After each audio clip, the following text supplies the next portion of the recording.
Hello, this is the author of The Investigators of the Truth, Adrian Lopez, yours truly. Today, we will be reading together Investigators of the Truth by Adrian Lopez, which is me. Um, you probably saw episode 3. If not, you're probably seeing this before episode 3. Basically, I said that I have a couple of my friends voicing some of the characters, and I will be using only my voice because I've lost all the files, sadly, throughout the time of all my other friends recording the lines for the characters I wanted them to play. I'm so sorry to the ones that I've wasted their time, but hopefully this will make it okay, I guess. And yeah, if you're doing this for a school project, here you go. Available on YouTube so you can catch up before the second book comes out. And most importantly, just thank you for uh, doing whatever you're doing right now and taking your time out of your day to finally catch up in the series. So, without wasting any more of your time, let's get started. Chapter 1. The case begins. I looked up at the wine glass in front of me. I never felt so tired and upset at the same time. I couldn't let that really stress me out right now. I was feeling loopy and needed rest. I rubbed my forehead and put away the glass of wine I've had. I headed up to my bedroom. Once under the covers, I closed my eyes. Before, I was awakened by how cold it was. But this was different. I never felt this kind of shiver before. Did the heater go off? I thought to myself. It felt strange. I looked over to the other side of the bed to not see my wife there at all, probably still upset about our argument from earlier. I pulled the covers off of me and headed back downstairs. I couldn't go back to sleep after the strange sensation I felt. As I slowly went down the steps, I swear I saw her, my wife, brown hair waving with the wind, her blue eyes in the empty nothingness, her blue jean jacket she loved to wear ever since I gave it to her as a gift. But something seemed off. For a moment, it was her, but then wasn't. I rubbed my eyes. It was her, wasn't it? It has to be. I must have woken up too fast. The grogginess, I began to say. My apologies to her, I said softly. Honey, I'm sorry we can't afford the place for the after party. It's just a lot of money. I'll try my best, like I said, but I don't know if I looked over and she was gone. How did I not hear a single footstep? Did I imagine her actually being here? I say louder. Honey? Nothing. No response. I got to the last step, and I felt it again. The cold air that made me jump earlier. I felt a shiver go down my spine. I thought to myself, why is it so cold? I didn't know what to do in the moment. To calm my nerves, I poured water for myself in the kitchen. Was I so tired I thought my wife was there? I know I saw her there. It couldn't be that I just woke up, right? Just then I saw her in the corner of my eye, like the one piece of clothing that looks like a monster at night when you wake up. I say again, listen, I'll ask to see if my grandparents will help us out with the money problem, but can you please join me back in bed? It's getting late. In a blink of an eye, she went away. In the cool air, I felt something sharp on my neck, and I caught a glimpse of her. Just then, it wasn't my wife. Or was it?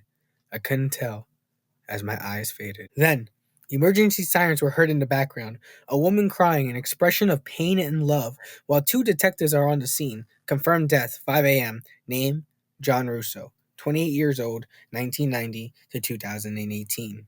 And here's the piece of history that changed two detectives' lives. Flash of a camera. Ben said, Tell me what happened. Sophia replied, already trying to hold back tears. Well, we were enjoying the night and got into a little argument about how much money this place we wanted to rent for our after party, after our wedding. Then I saw him dead on the floor with a knife next to him on the floor. Sophia paused, looking up at Ben, her body twitching from the tears. We were going to get married soon. I felt sorry for her losing someone before a big event. It must have been hard. I was going to ask her another question until my partner cut me off like usual. Okay, Rucky, move aside and let me handle this. Luke was moving his hand, deliberately insinuating for me to leave. I could have said something, but I'd rather not, since I didn't feel like arguing with him already. The way his blonde hair went up to the side with the night sky, Luke's light brown coat with his jean and his badge, was enough for me to handle. I mean, I had brown hair that was short to the side, and a light blue leather jacket and jeans. That felt more professional to me, anyways. I decided to go to the house to see the dead body. I was unhappy that he would take over the questioning of the eyewitness, but at least I'll get to examine the body myself. As I walked in, the house looked cleaned up. It even smelled great, surprisingly. The furniture was beautiful. The kitchen was clean as well. The living room had a beautiful varnished floor. The house looked so beautiful, like it was up for sale or something. Nice for what was now a murder scene. The coroner was about to take John's body away out of the kitchen. Before that happened, I put gloves on and examined the body. As I was looking, I did notice that John's neck was lacered, obviously made by a sharp object. John had black hair with blue eyes and a nose with a point. He was skinny and pale, but his body was still warm. It was deep. The lacerin on his neck, with the blood still spilling out of the wound, it slowly dripped off his neck and onto the floor. I was appalled, but I realized the coroner was ready to take off, and as I looked at the coroner leaving, I got up and went around the house to look for more clues the killer may have left behind. The kitchen, master bedroom, dining room, living room, nothing. I started to just accept that I wouldn't be able to find anything, since the home was already nicely done. I headed back outside, and not to my disbelief, Luke was still too busy talking to Sophia, probably to tell her to come to his house sometime. I mean, I would like to believe. I never really liked Luke as much as you could tell. Not my fault, since I only had 6 months of experience, while Luke always bragged about having doing this for 6 years. Luke would tell me, "Don't get in his way of work," and he wouldn't do the same to me. Luke would not care as much about his cases as he used to, but still, deals with the job. I never got why Luke would do a job he didn't like, but I'd rather do my job than get ignored by Luke. Luke, looking over at me, said over enthusiastically, "Nice, rookie! Couldn't find anything?" I came back quickly. "Well, wouldn't you be happier if you tried to look in the house? Hmm?" Saying it in a sarcastic way, yet still stern. I don't know about y'all, but I didn't want to get more exasperated by Luke, so I made my way out of the scene and went back to the office. Luke stayed at the murder scene since I tried to tell him to not forget to ask the neighbors if they saw or heard anything. The office was your standard office with desks around each other. Except for mine and Luke, our desks were side to side. I need to sit down. I let out a big sigh, just waiting for Luke to come back, or for another 911 call to come in. Luke finally decided to leave when he couldn't get Sophia to tell the truth about tonight. Luke brought Sophia in and put her in the interrogation room. I had to ask Luke to see if he had any eyewitnesses. Luke said that he thought I had eyewitnesses. This guy. I was so frustrated that I would trust Luke with such an important task. After that, Luke continued to say he saw a single drop of blood on Sophia's jacket, so that's why she's here. Man, did I hate Luke, but he did do some things well. But I didn't want to wait. We walked into the interrogation room, ready to accost her. As we walked into the room, I began to speak. Sophia, who may have wanted your boyfriend dead, or may have wanted to harm you? Sophia replied nervously, playing with her fingers. I don't know. I mean, we only have two neighbors, an old lady that lives near us, and our other neighbor is a bit odd, but I don't know anyone that would want to hurt my husband or make him want to be dead. We barely know our neighbors. Luke responded quickly. Have you and your husband gotten into any fights lately? Sophia looked at Ben and then began to speak. No, we were planning our wedding this week. We had little arguments here and there, but nothing major. Why? Luke and I looked at each other, ready to bring out the big piece of evidence that Luke found on Sophia. But before we could have said anything, Sophia saw what we were about to say to her. Wait, you think I killed my husband? I started to say. Well, then why is there? But Luke cut me off. Why is there a single drop of blood on your jacket and nowhere else? Are you trying to hide something? He leaned back against the wall. Sophia said in anger. No! Why would I kill my husband? How dare you suspect me? I loved him. Luke got up from the wall and said, why do people kill other people they love? It never makes any sense to murder someone. Sophia was offended. and didn't answer because she knew she was innocent. I didn't know what else to say. The air got tight from the questioning, and I awkwardly got Sophia's jacket to give it to Ray, our forensic scientist, to bring to the lab before he left for the day. I walked out of the room. Sophia crossed her arms, not knowing what to say other than asking for a lawyer. As I walked over to Ray to hand him the jacket, I wasn't surprised. Ray always wears a bright dark red shirt with jeans, which made me laugh. Does he have other clothes? Ray was looking at some papers he went to get from the office with a deep concentration. Without even looking, he started to say to me, "Hey, Ben, let me guess. A piece of evidence from the murder scene today for me to take back to the lab?" Then he looked back up at me, tapping the paper on the flat surface of the table so the papers weren't sticking out haphazardly. Ben said, "Yeah, just wanted to make sure we gave it to you before you left for today." Handing Ray the jacket, Ray looked at a drop of blood and said, "Cool. So, did you or Luke get a confession?" I rolled my eyes. I already knew what I was gonna say. Well, I guess we have to wait and see what Luke got. If he got anything out of Sophia. Just like that, we heard Luke slamming the door. I ran to see what was going on. I eventually ran up to Luke and pushed him by mistake. I may have just started about 6 months ago, but I never saw this much anger come out of this guy before. Luke shoved me back hard, and let's just say, we both finally lost it. Ben said very sternly. "How about you calm down? They're not gonna tell you everything." Luke looked at Ben, offended by what he said. "You don't understand, rookie. I know what I see. A liar. She just doesn't want to talk. You probably can't see it because you're just started." Ben shot back. "Well, you're not wrong, but there's no reason to be yelling at someone." Luke shot back with his own response. "Okay, well, if you actually know how to do your job, then you would probably have something on the murder."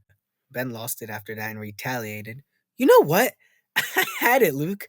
Don't act like you know everything about every case because you don't. If you knew how to do your job, maybe you would know you would need more proof than just your gut." We were nose to nose, about to start fighting. Luke was about to say something smart before we realized we had just made a scene. Ray had to intervene, putting his hands in between us before we had a fight in the office. And no one needed that tonight. Ben calmly said, "You know what? You're not worth it. I'm just gonna go find actual evidence." Luke and Ben went their own ways, and like that, the tension in the air cooled off. Luke went to his desk to work and thought about what Ben last said to him, while Ben went back to the murder scene to see if he missed anything. Chapter 2. Luke. Two parents in a hospital looking at their newborn son. The mother in a state of happiness, holding on to her baby with the last bit of energy she has, while the father looks at the baby, resting his head on the mother. I felt stressed, now calm to see my son. What can I do for him now, other than be a hard-working dad for him? I put my hand on my son's forehead and proceeded to say, "Look at him, honey. We're going to be parents." Jess, looking up at me, smiling, rejoiced. He has your eyes and your hair. He's like a little you, but cuter. I shot back with, Well, he might look like me, but he might act like you. Dr. Mike came in. "Well, look at him. He's doing great. Everything's taken care of," with the other little surprise. "So, what are you going to name this little one?" We looked at one another at the same time, and in unison, Luke. I watched Luke as he grew up. He was a sweet child. He ran before he walked, and just like that, it was like I was already seeing him grow up into a runner. He would practice all day, and by high school, he was known as the fastest person in school. Luke would do breathing exercises, stretch, and then run 1 block, 2 blocks, three, all the way for miles. Luke was very vitality. To get better at running, this would help Luke clear his mind off. When heavy things would weigh him down in life, this made him happy. I looked envious at my son. I knew he would go far. I just hoped I was able to provide that to him. With my busy schedule, I made time for him anytime I got. But one case had me stuck and worried. Seeing him happy was enough to encourage me to keep going. I could tell Luke looked up to his father with admiration, knowing he would do what his father did with his recent ability to be a detective. I never wanted that for him. The toll this took on me, I couldn't see this job for my son.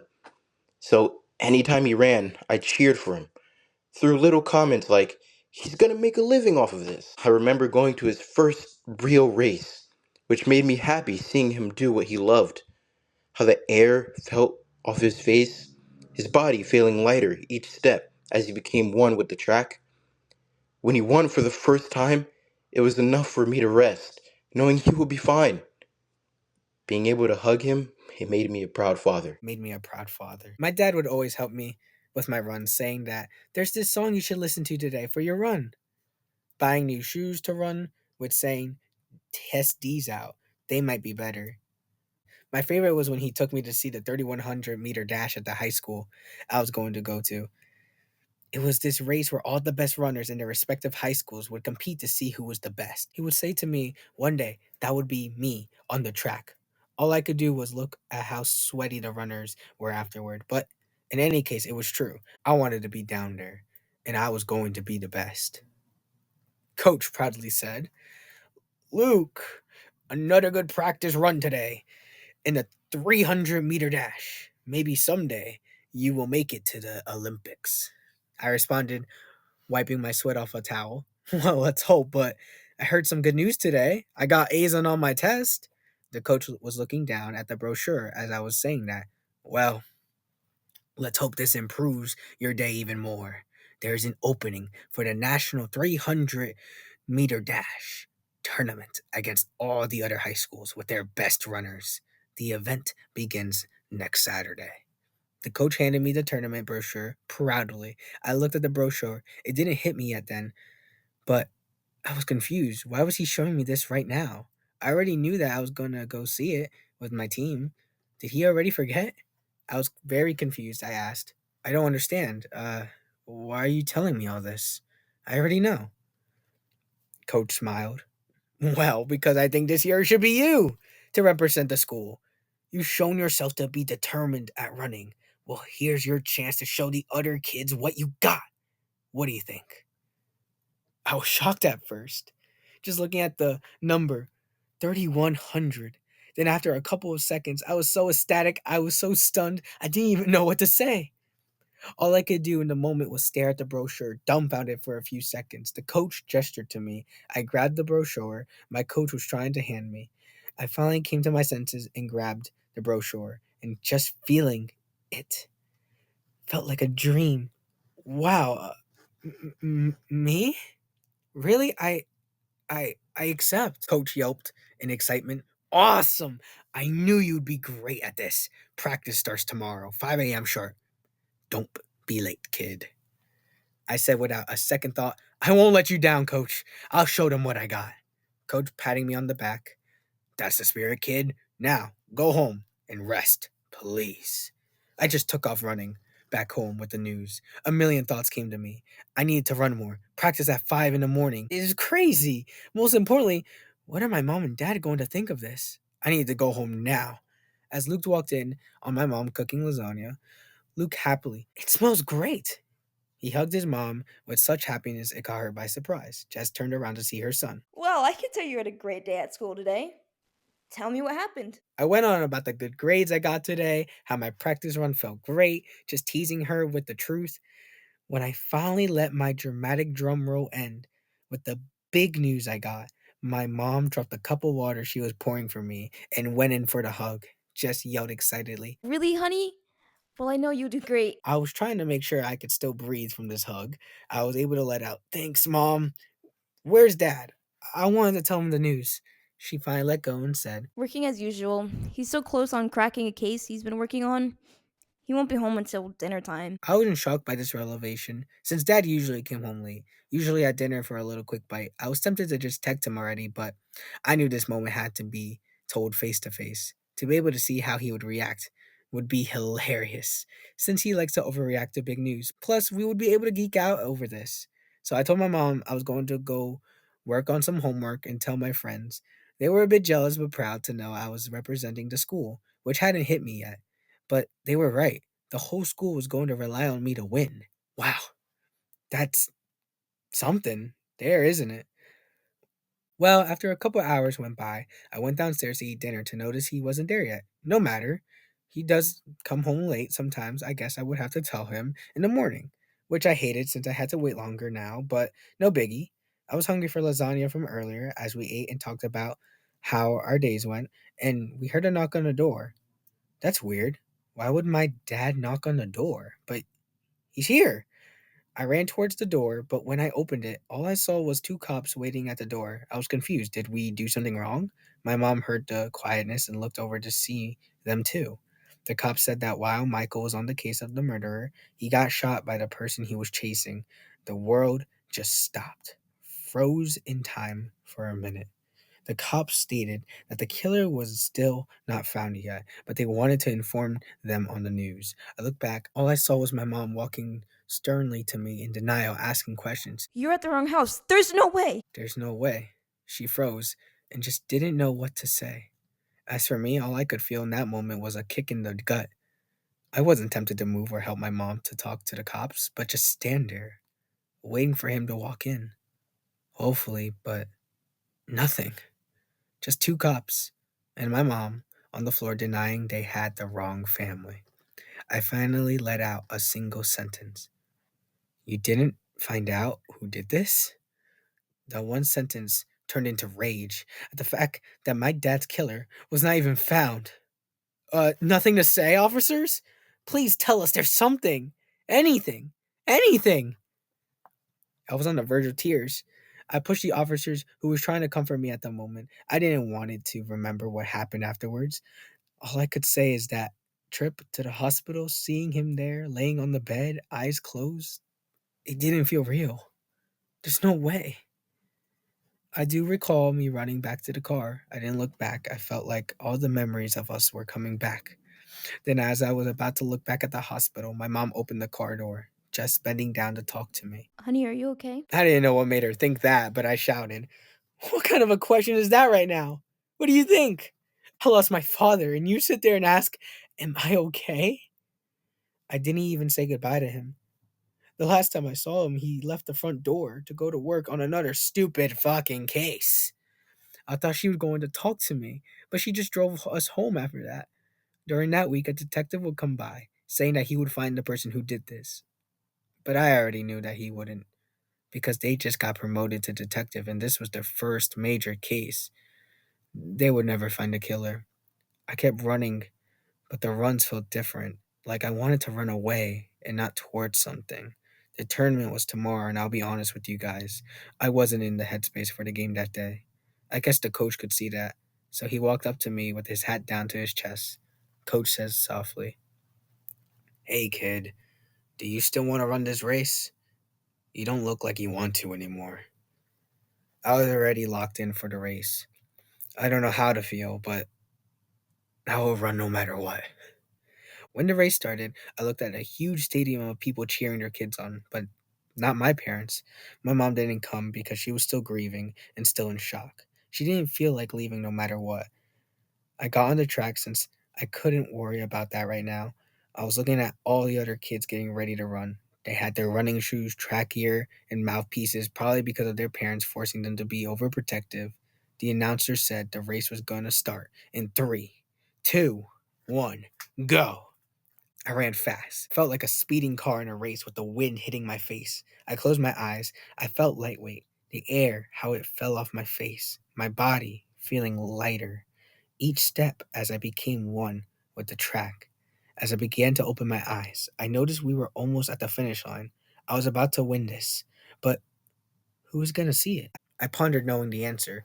I felt the misery, the wind hitting my face, while tears wanted to go down my face. And as I got closer to the white line, a single drop of tear went down my face as I remembered what my dad said to me when we would see this race as part of the audience. One day, that will be me on the track, buddy. The whole crowd in unison said, "Oh," as I fell to my face, as I felt my face on fire. I looked up dazed to see everyone going past me. I looked down to see I didn't pass the white line yet. I got up limping towards it, and when I did, I realized I was the only one left. I failed. I was right there and I missed. Coach ran towards me saying, "Hey kid, you okay?"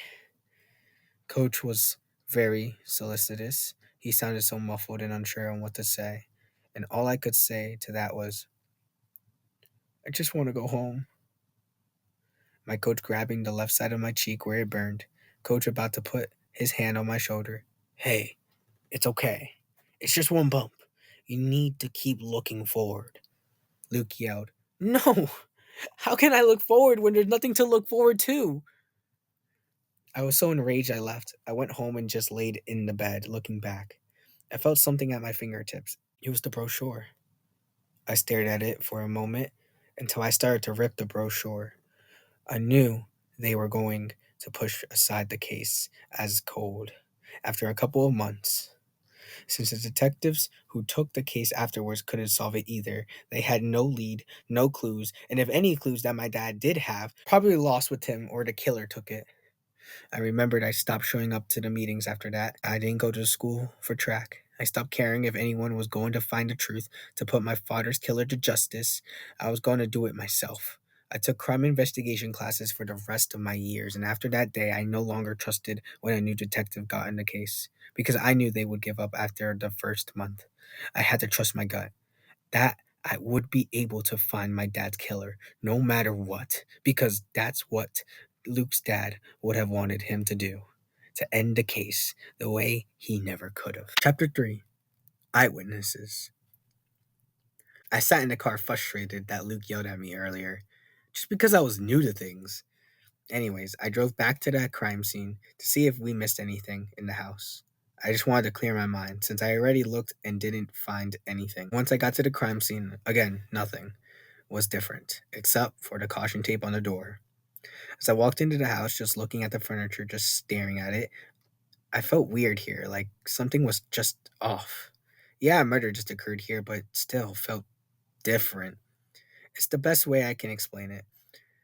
I looked around and found nothing as expected, so I went back to the car just to relax, and just then something happened. An old lady with an appearance of white hair, wrinkly skin, glasses with a strap around her head to keep it on her face, dressed in a nightgown since it was pretty late, came up to the car. As I was rolling down my window, I said, Is there something wrong, ma'am? She responded in a light tone. No, I was wondering what happened to the wife and husband's house. Did someone break in? That's sweet of her to wonder what happened. No, ma'am. Someone murdered the husband, and I'm investigating who did it. The old lady replied in horror. Oh, dear. Well, my name's Lizzie, and I think this might help somehow. I saw the wife acting so strange lately. The last week before the murder. Weird, you say. Well, this should be interesting. Maybe I do have something for Luke after all. Oh, well, thanks. My name is Detective Ben, and the wife was acting strange how? Lizzie said. Well, one night she was just staring at me. She had these white eyes while I was outside looking at the stars the night before the murder. She was in the middle of the road just standing there. She fell on the ground like she was in some sort of trance, like she didn't know what she was doing, or maybe I was so tired I was seeing things. I'm really not sure. I thought to myself, maybe not. I was so close, but it's fine. Then I said to her, well, that is strange. I will look into it. Lazy responded. Hope you have a good night. Just then I remembered Luke didn't talk to any of the eyewitnesses. I thought Luke heard me say he should do it, but it's fine. I was writing down what I thought was important in the conversation with Lizzie. Then I paused halfway through what Lizzie said. The white eyes. I chuckled to myself on how silly that was. If I told Luke what I just heard, he would just never listen to what I had to say ever again. I would be a joke to him for all I know. I finished writing down my thoughts and decided to look around. I only saw two houses, which was weird. I thought this would be a huge neighborhood, but there was only the old lady's house and another house, so I decided the other eyewitnesses must be in that house. I'm so smart. So I walked up to the house, knocked on the door, and a man answered the door in disarray. His shirt was gray with sweat stains, his eyes were sagging from no sleep, and he had jeans on. Just normal, clean jeans. Very shabbiness of the guy to dress. I kind of respect it. The guy who opened the door, eyes widened like he was frightened to see Ben. Ben said, Sir, I am a detective. My name is Ben, and I wanted to talk to you about the situation that happened in the house next to you. Know anything about that? The man nervously rubbing his knuckles. I see. Hi, I'm Ford, and yes, I've seen plenty. Come in. I wasn't so sure if I wanted to walk in, but I already felt myself stepping in. What I saw was trash on the floor, dirty dishes piled onto his sink, and random stuff on his table. Otherwise, it looked deserted. I noticed Ford was pulling a billboard with articles about stuff. This should be good. Ford said with gesticulation. All right, listen. So the wife, Sophia, was acting strange the past week. She had these white eyes, and one night I caught her looking at the old lady in front of the house. A few minutes later, she looked like she didn't know how she got there. I was taking out the trash when this happened, including seeing how strange it looked. Well, I think I know why Sophia was acting like this. Sophia was possessed by a ghost. Stay with me. I'm not crazy. The night of the murder was around 4:30 a.m. I saw her walking around with a knife in her hand, with these white eyes, plain as snow. It seemed to me like she wasn't really fully there. Plus, well, before all of this, I was researching about ghosts as well, on how someone would act like if they were possessed. So, in conclusion, a ghost made her kill her husband, not her, and that's why she looked like she couldn't remember why she did the deed. After hearing this entire conspiracy from Ford, how does a grown man still believe in ghosts? Anyways, I won't lie, the whole time I was kind of mocking him, but still, after hearing the white eyes again, I couldn't help but think, what is wrong with these people? I was about to say, well, Ford, do you really believe in this? Ford, without any second thought, spit it out. Well, yes, that's the only logical explanation. I questioned, why were you looking into this in the first place? Just because Sophia had, in your words, white eyes. You don't believe me, do you? He sounded ashamed after he told me. All I could muster up in that moment was, well, it is a bit of a stretch. Ford snapped back with, what do you think? I'm crazy? Well, if another murder happens, I would like to see your explanation. With a wink to mock Ford, I replied, well, sir, it was nice talking to you, and stay out of trouble, will you? As I walked out of the house, I was processing what Ford had just said to me, how he started to see how strange Sophia was acting. The old lady, together with Ford, was saying how Sophia was acting strange, like she didn't remember how or why she was doing the things she was doing. Sophia didn't even remember how she saw her husband dead on the floor. What am I saying right now? I sound crazy. No murder weapon and some potential suspects, but other than that, I found nothing. But Ford and the old lady saw her holding a knife, so that's still something to get one step closer to finding John's murderer, right? I started to go to the car to go back to the office with the new info to disclose and probably get yelled at by Luke again. But I do have to admit to myself how ridiculous of an idea of a ghost and a possessed wife was becoming a part of a main suspect in a murder case. Chapter 4. Ben. I remember reading the letter and seeing how devastated my daughter was. She was pregnant by the guy who didn't want to be part of that lifestyle yet. My baby girl. I was furious. So I told her to focus on college. At last, my big fear came true. I remember being by her side the whole time when the day came. She was nervous, and so was I, but I couldn't show it. I had to be there for her. It was grueling seeing her like this, but we had to continue. The amount of stress I felt for her was unthinkable. How she was managing, I pondered eventually. There he was, my grandson. I'm going to be a grandpa. His name, you ask? Well, she said Ben. Ben was a sweet child. He was academically smart, nice, and wanted to help others whenever he could get the chance. I would do my best to look out for him to make sure he was be okay. I worked for hours to make sure I knew he would have a smile for dinner, holidays, birthdays, you name it. Our favorite thing to do was get a cup of coffee at our nearest drugstore. We would sit for hours outside, looking at the night sky, or when the sun came up to say hello for another day. As for Ava, my daughter, well, she was busy outliving her life. Parties, bars, college. It was all a lot for her to handle. I didn't blame her, but I knew sometime I wouldn't be able to do this anymore. I'm getting old, and my heart could only take so much of this. When it was my time to go, would she really be ready to take this responsibility? I didn't know the answer to that question quite yet, but that's still a long time from now. Oh, I forgot. Me and Ben having a cup of coffee together, and he's just looking up at the sun with with a smile.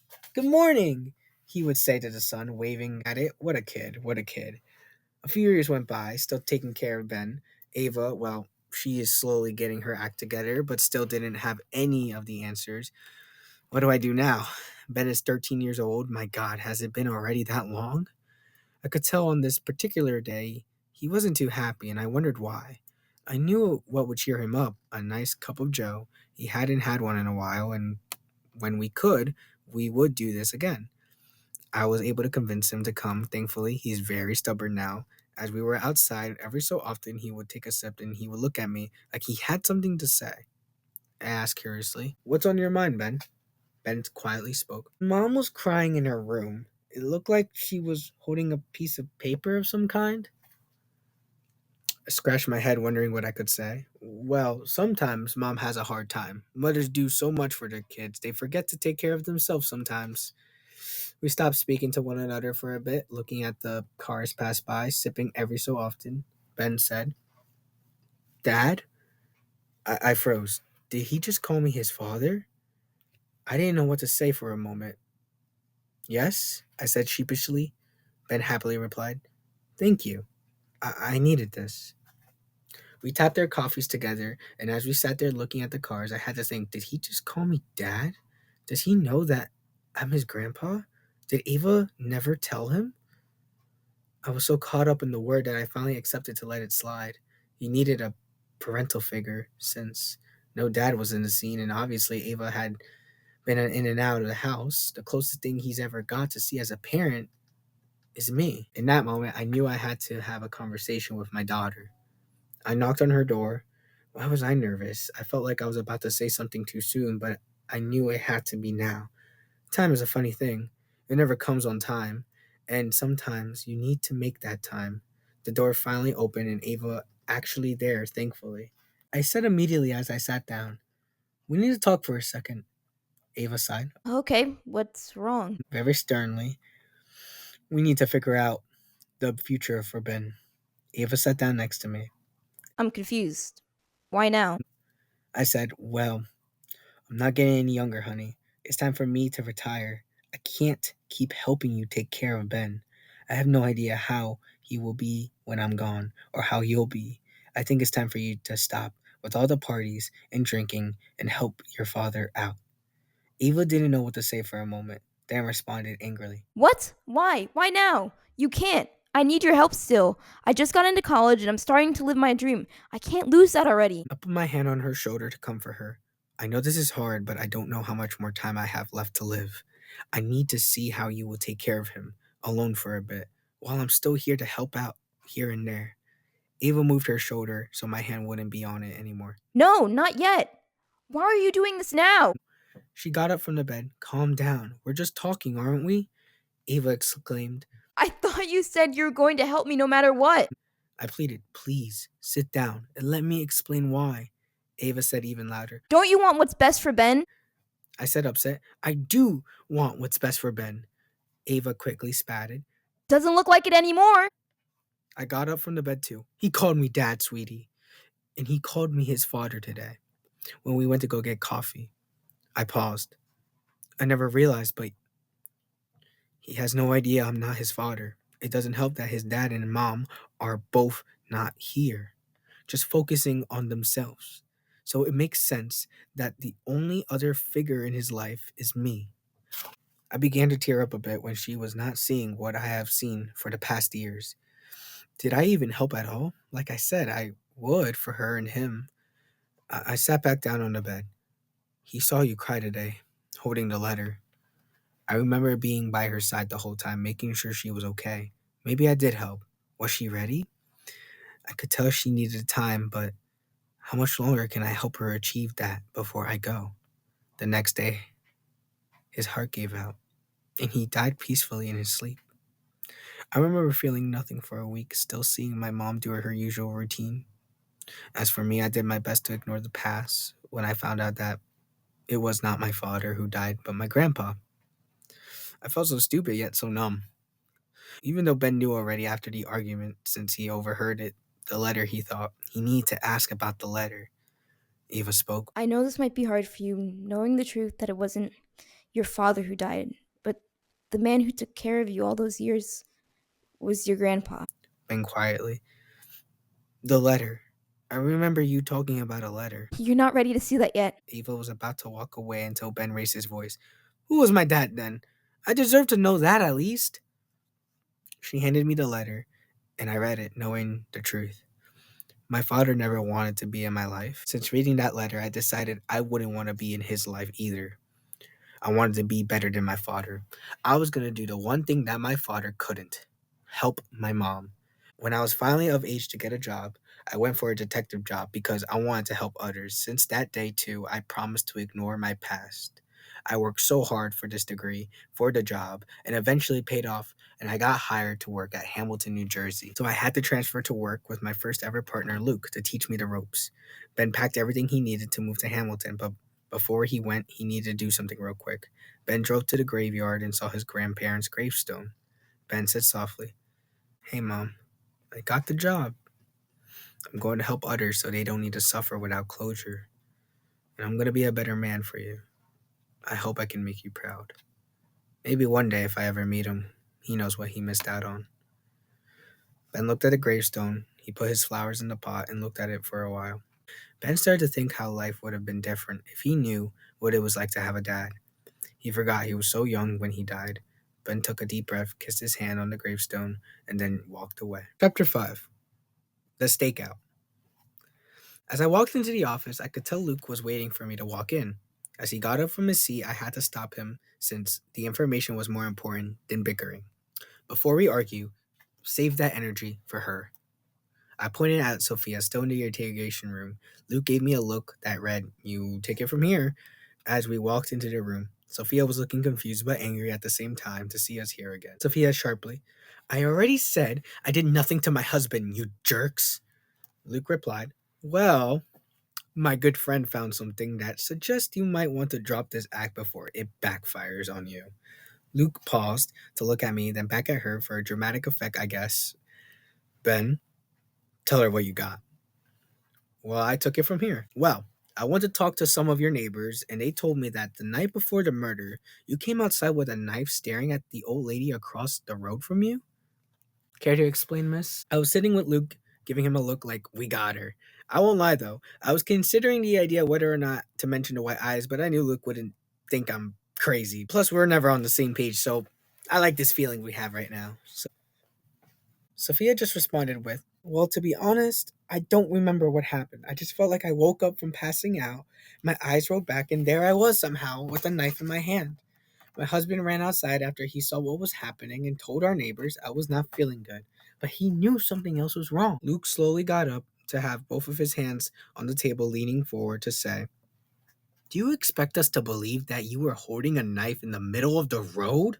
And your defense is that you passed out and forgot how you got there? I joined in. I have to agree, that doesn't really make us feel any different about your defense. Sophia defensively said, Well, that's what happened. I don't remember, I promise. I just woke up in the middle of the street. We paused and exchanged looks with one another to insinuate that we needed to have a conversation about what Sophia's defense was all about. We walked out and went to the hallway to get some water, Luke jokingly leaning against the water jug. Well, she won't budge. Should I just send her to jail right now? Not yet. I think we have to give her until tomorrow night. I took a sip of water, then continued. If she doesn't want to talk, then we will have to let her go. But if it isn't her, I think I have my next suspect. Luke filling his water cup already. It's obviously her. You just said she had a knife in her hand the night before the murder. I was still contemplating about the weird neighbors. Well, we haven't even found the knife to set it as stone as proof. Luke sighed. Yeah, you're right. So who's on the list? Taking a sip of water as I was walking back to our seats. While talking to one of the suspects I interviewed, this guy named Ford, he said some crazy stuff about how Sophia was possessed by a ghost, including some other crazy stuff I couldn't really comprehend. He just doesn't seem right to me. We should check him out. Luke, following him, said, Why wait? Let's do a stakeout to make sure he doesn't do anything while we're not watching. I agreed. Okay, but promise me none of those dumb musical songs you listen to. Luke walked back into the interrogation room to give Sophia the news. I sat back down at our desk to finish the drink of water and to look at some of our papers. After a good 2 minutes, Luke finally walked out and sat down next to me to work on some paperwork too. Luke didn't say anything after that, so after a couple of papers later, we left in an unmarked car and went off to the house. The car was usually fully black along with the windows. Luke liked using one specific car a lot. I never knew why. It looked like any other unmarked car in the parking lot, but this was Luke's favorite for some reason. Luke likes to call it his limousine car, but I never was able to see what Luke saw in it. When I finally got to the house, Luke took out a bunch of food together with sodas, laid in his seat back to relax while munching on food to the point where he was stuffing his face. I was going to say how Luke has a barbaric way eating, but decided, nah, just continue looking at the house where Ford was. I saw Ford putting more article pages on his boards, like he was trying to figure something out. After Luke was done with his first meal, he asked, "Hey, you want some? It's really not that bad," while sipping on some soda. I said no after I saw Ford putting crosses and salt everywhere in his house. After seeing this, I had to check Lizzie's house, and like she said, she was looking at the stars. After a few more hours, I felt a cold breeze hit the hairs of the back of my neck. This had an eerie feeling to it. Something about the cold breeze just didn't feel right to me. It almost made me jump out of my seat. I quickly shot a look at Luke, seeing if he felt the same weird cold breeze. Luke did the same manner I just did, and he looked just as confused as me. At the same time, together, we looked at the back of the car to see a girl wearing a white gown with long black hair. Her cries quickly turned into terrifying screams. It made us both have tingles in our skin. They immediately got out of the car. Luke, with a quivering voice, "Who are you, ma'am?" The girl just said, "Find my husband's killer." The sound of her talking sounded like nails on a chalkboard. It was almost inscrutable to hear her talk. It sounded so miserable that you couldn't help but feel sorrow for some reason. Ben covering his ears. "What the heck are you doing with that knife?" Just then it looked like Sophia, but then back to the original girl. The girl yelled, "He said, where's my husband?" The woman charged at us with a weird twisted walk like she was a robot. Just then her eyes turned white. Luke had enough and shot his gun in the air, hoping the bullets would be louder than the girl's screams. After the huge bang, Ford yelled out, "That's not going to work!" She disappeared once Ford ran towards her with salt. It looked like she evaporated with the air like water. It looked mesmerizing for some odd reason, how she became one with the sky. I looked at Luke, who looked like he had seen a ghost or something, or whatever that was. We had a hard time processing what we had just seen with our bare eyes. We both looked at Ford, stunned. Ford said, "I can explain." Chapter 6, History of Home. I never usually saw Luke really scared before, but what we just saw even made me get goosebumps. I mean, we just saw a girl disappear, and the way she talked, I can't even comprehend it. I looked up at Luke to see how he was reacting to all of this, as Ford was walking towards his house, like a man on a mission. I decided to look back to see the old lady still sleeping. How could she not hear the gunshot? That's weird. But I did notice Luke trying to think for a couple of seconds if he could. As we walked into Ford's house, it was still the same mess from earlier. Ford was still wearing what he had on the other day, I'm assuming. There was salt everywhere, along with holy crosses and random bags on the floor. I felt safe here for some odd reason, but I needed to get my head together after what just happened. Still in shock from what had just happened, I curiously asked, "Hey, earlier when you said you did some research on the house, what did you find exactly?" Ford was happy. He smiled. "Wait, so you believe me?" I defensively shot back, "Well, I don't know what I saw tonight, and you seem to understand, so I didn't even get to finish what I was saying. We got pulled into the house and Ford started to show us something. He pulled another board that talked about demons, ghosts, poltergeists, and revenants, and everything supernatural from what I could see. We looked up at each and every article with concern. Lots of paper on this one board. How could we not look? Our curiosity took the better of us. While we were looking at the board, Ford began to speak to us. Ford, in excitement, in a very aggressive manner, told Luke and Ben, "So, I have been doing some research on that house, and it turns out every time a married couple moves into that house, the husband would die." Luke looked back at him, his arm crossed. "Okay, so how does that relate to what we just saw out there?" Ford snapped his fingers and pointed at Luke. "Glad you asked." Ford sat down in a chair behind us. We sat down in a semicircle. It felt like we were kids again, telling scary stories as we settled in. Ford began to speak about the history of the home and this tale that started off with a lady, and her name was Meredith. I was your everyday neighbor, you see, helping out the town. I would volunteer for the soup kitchens, which is where I worked most of the time. Everyone in town knew I was there. They would usually come when my shift started. You might be asking why. Well, when I was little, my father would work hard for me and my mother. We barely ever saw him at home. We would go to the soup kitchen where we knew it was safe for us to eat, and hopefully our dad wouldn't come and try to kill us. I wish that was a joke. I don't remember when, but he started to come home drunk. After a while, we just expected it. And it was never fun to see him like this. He would fight with my mom, and I would have to pretend that I didn't hear it or let it affect me in any way. The point of no return was when my dad promised to be a better dad. He was driving back home one day after school, and we got into a car crash. He was under the influence. The cops walked up to me. I was alone, sitting at the side, waiting to see my dad. They said they just needed to speak with him alone. I can't recall what happened afterwards. I just remember feeling empty and scared. What were they going to do to him? His last words to me were, "I never wanted you anyways." My mom grabbed my shoulder after that. I looked up at her wondering why he was so angry at me. My mom started to work as hard as my father did, but it was never enough. We would go to the soup kitchen more often than not for most of our dinners. It became my home. I was proud of my mom staying optimistic the whole time, saying, "Don't worry, soon enough we'll call our way out." Slowly, as I grew up, we did. My mom's hard work paid off. As for my dad, well, I never heard of that man again. He did leave an effect on me, but I'd rather just ignore the past as much as possible. I'm now able to help the soup kitchen keep my mom's legacy alive since she passed peacefully. I remember to stay as strong as her during the hard time. We had to keep crawling. The more years that went by in that soup kitchen, the more it felt like home. Then, one day, a man walked in. He wore a brown suit with a nice top hat, and he had a huge smile, ready to help others in need. His name was David. I was happy to help him get used to the ropes around the place. He would compliment my, as usual, red shirt and jeans look. He always managed to make me smile. We worked together well, and every day David worked with me, I could tell we loved being side by side. I felt safe with him, like I could trust him. This one night we got close. We talked about our past to one another, and how much it affected us still. David kept a straight face the whole time. He described being poor, having to live on the streets with his dad. It was horrible.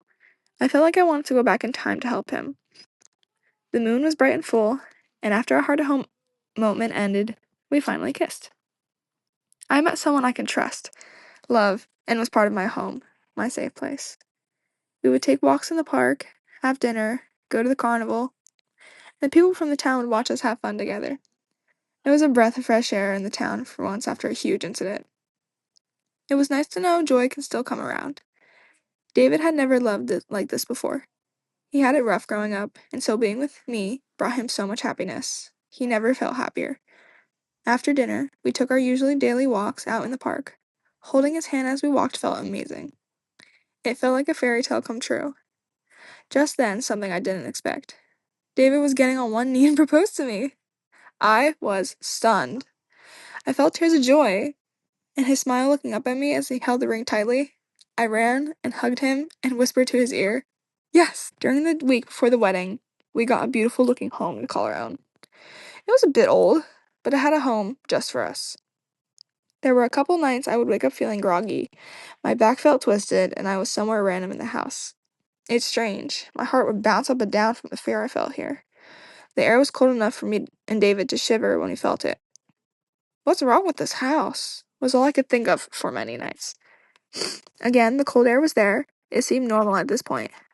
I was in the living room with no sign how I got there. I was used to it at this point. I felt like rocks were on me, but I was able to move back upstairs.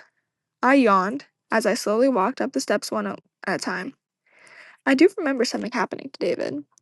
David said my name, in confusion, but with fear. Why? Must have been a weird dream I was having down there in the living room. As I walked to the bedroom, my body stopped. I didn't move. The air was colder here. I could see my breath. I crossed my arms from how cold I felt, wondering how David didn't feel how cold it was. I called his name, nothing but a groan. I walked closer to see his stain on the bed. Red? Meredith in disbelief grabbing onto David's body. David? David, wake up! No! David! Everyone in the town had heard about the terrible news, and they gave their condolences. It didn't sit right with me. Why would David kill himself? He had to have been murdered from some odd reason, right? He was nice to everyone. What did he do to deserve this? I cried all night, knowing my dreams with David were over. The detectives, after many months, declared the case cold. Cold? Are you serious? Months of waiting for something and they decide there's nothing? Ironic. Cold. I was so enraged at this I knew something was wrong. I went to bed as usual, waking up to my body feeling warm. That's a first. I was usually so cold. I felt warm? I went back to sleep. My eyes were heavy, feeling like rocks had earlier crushing me. Then I became a legend. I never did open my eyes after that night, did I? Meredith committed suicide. She couldn't bear not getting the closure she needed. The town, like a beat without a melody, was never the same. Rumors of neighbors started coming. People would call officers at night. They would see Meredith in the house staring at them. It was like she was a ghost trapped, and her soul could not be put to rest. People in the town would never look at that house the same way. Kids dared each other to simply run by it without taking a second look. Slowly, the neighborhood died. Only 3 houses left. The people in that town grew older, and so did the legend of Meredith. Ford, after telling that story, kept talking like normally. Yeah, and that's the story. It's really sad, but honestly, the story still doesn't make sense. Like, why would Meredith commit suicide? And who killed David? And why couldn't the cops find out who did it? Nevertheless, it's a sad story. Luke sighed, not believing he sat through a whole story just for it not to make sense. Well, why was that so convoluted for no reason? I didn't listen to Luke or Ford at the end. I felt numb, like one of those stories that stick with you afterwards, and you need to think about it for a few seconds before you come back to your senses. So once I did come back to my senses, Luke, dumbfounded, said, "So what? We saw out there was a ghost? How the hell do you stop a ghost?" Ford countered, "We can stop a ghost. It's not a ghost. What we're actually dealing with is a revenant." Luke was annoyed. "Ben, are you stupid? There's got to be a logical explanation to what we saw." Was he serious right now? Oh, okay. Then tell me what we just saw, Luke, huh? We just saw a girl disappear into thin air, and our ears were on fire every time she spoke. So please tell me what you think we saw out there. That was in logical explanation. Well, obviously, it was a ghost we're dealing with, Luke said sarcastically. Ford intervened, leaning his body forward into the circle. Hey, guys, not to ruin this argument, but it's actually a revenant, but we should probably stop it before it kills another guy that's married. Luke, ignoring Ford's nonsense. Anyways, Ben, even if this is revenant thing is true, this doesn't do anything to help us with the case. He was right. As much as this sort of helped explain what was happening at the car, this didn't help us prove anything. I guess you're right. But one thing still bugs me. Why did the girl thing we saw turn into Sophia for a moment? Ford shot a look in my direction after I said that. He calculated while his thumbs tapped one another and said, "Ben, it's just a theory, but from the white eyes I saw that night, and what you just told me about the Revenant turning into Sophia for a brief moment." Ford paused, really focused on what his brain had in mind. Sophia was most likely possessed by the Revenant to kill John. It got quiet. You could hear the wind outside going out with the night. I didn't know what to think for a moment. Could it be Luke and I were right? That Sophia did it, but was possessed? I was rubbing my pointing finger, thinking on what I could say in the moment, but my mind was blank. Ghost? Am I really considering this? I looked over to Luke, who also seemed to be thinking, but not as concentrated, more in denial. Ford broke the quiet. But it wasn't her fault. She had no control. If someone was possessed, they wouldn't be free from what was possessing them until it decides to stop. Or someone stops it. Luke got up from his seat. "You can't be serious. Ben, you're really gonna believe this outrageous theory from this man we barely know? Who a couple seconds ago was a suspect in the case?" He said in amusement and frustration. Luke paused, rubbing his eyes to calm down. "It was clearly Sophia from the jacket. Now, thank you, Ford, for your time, but me and my partner need to go. Now." Luke walked out of the house and slammed the door. I knew he didn't want to believe what he saw out there. I looked back at Ford, rubbing his face in annoyance and shame. I almost felt bad for him, but I knew if someone did kill John, it had to be Sophia under her free will. Ghost, that's just absurd. As Ben got up from his seat to join Luke back in the car, Ford immediately got up to stop him from walking out the door. Ford said in desperation, Ben, please hear me out. I know this sounds crazy. Ben sharply said, Crazy. Ford concerned, Yes, crazy. But please talk to Sophia. There might be something we're missing. Just real quick. If my theory is true, then we need to act now. Ben replied, I'll see. Luke never really likes to listen to me, and I don't know what to think about what you just told us. Ford on his last breath. Trust me, Sophia might die from these burns. I don't have time to explain, but if you find out if she's possessed, I'll do whatever it takes to stop this revenant. Alone, if I have to. I had to stop walking for a moment. So you're telling me she might die? I thought to myself. I didn't want to believe what he was saying anymore. It sounded like he was desperate for anyone to listen to him. I told him I'll see as I walked out the door. I saw Luke waiting for me, steering wheel in hands, ready to head out. As I stepped into the car and sat down, I knew I wanted to talk to Sophia about her side of the story one more time. I guess Luke saw me debating with myself. Luke calmly. So, you believe him? Ben contemplating. I don't know. I mean, what did we even see back there? Luke was not sure what to think either. I don't know, man. I just think we shouldn't believe this one guy. We should leave it to the actual professionals. Ben in a bit of annoyance. Well, who? Because the others out there are most likely fake just to get money. Luke replied, True, but we're detectives, not ghost hunters or anything. And if we do believe this guy, what are we even getting ourselves into? Ben knowing what to say. Well, the same thing as detectives. Risk our lives to help others in need. Luke scoffed. I guess you could look at it that way. Ben let out. I think we need to talk to Sophia one more time. Luke finally liking where this was about to go. I was thinking the same thing, since she is about to be able to leave soon. With that, we looked at the road, confused, terrible, and unsure what to think in our heads after tonight. For sure, we both wanted an explanation and a nap. Chapter 7 Interrogation. As we stepped into the office, we saw everyone that stayed behind working, looking at us with dumbfounded looks. They had never seen us work together before. Nevertheless, we walked into the room where Sophia was. We felt the need to talk to her. It was pretty imperative. Luckily, Sophia was still waiting for her release soon. Sophia saw us and, very upset, said, What, here to excuse me again? Well, newsflash, boys, I'm leaving soon because there's nothing you can charge me with. You're lucky I didn't call for a lawyer. Ben trying to comfort Sophia to make her see he really just wants to hear her out. Sophia, listen, we really want to get to the bottom of this case for you and your husband's sake. Me and my partner would love to hear your side of the story. One more time, if you don't mind, with any details you may have left out, if any. Sophia was surprised that they weren't yelling at her. Sophia stated, I passed out and I couldn't remember how I got there. At the time it happened, I was getting burned somehow, but I didn't know how. It was on the back of my neck. I paused. No way. Ford was right. He actually was right. She was getting burned. I was so stunned to speak. I knew Luke saw and decided to reassure Sophia that they were getting more clues on the real suspect.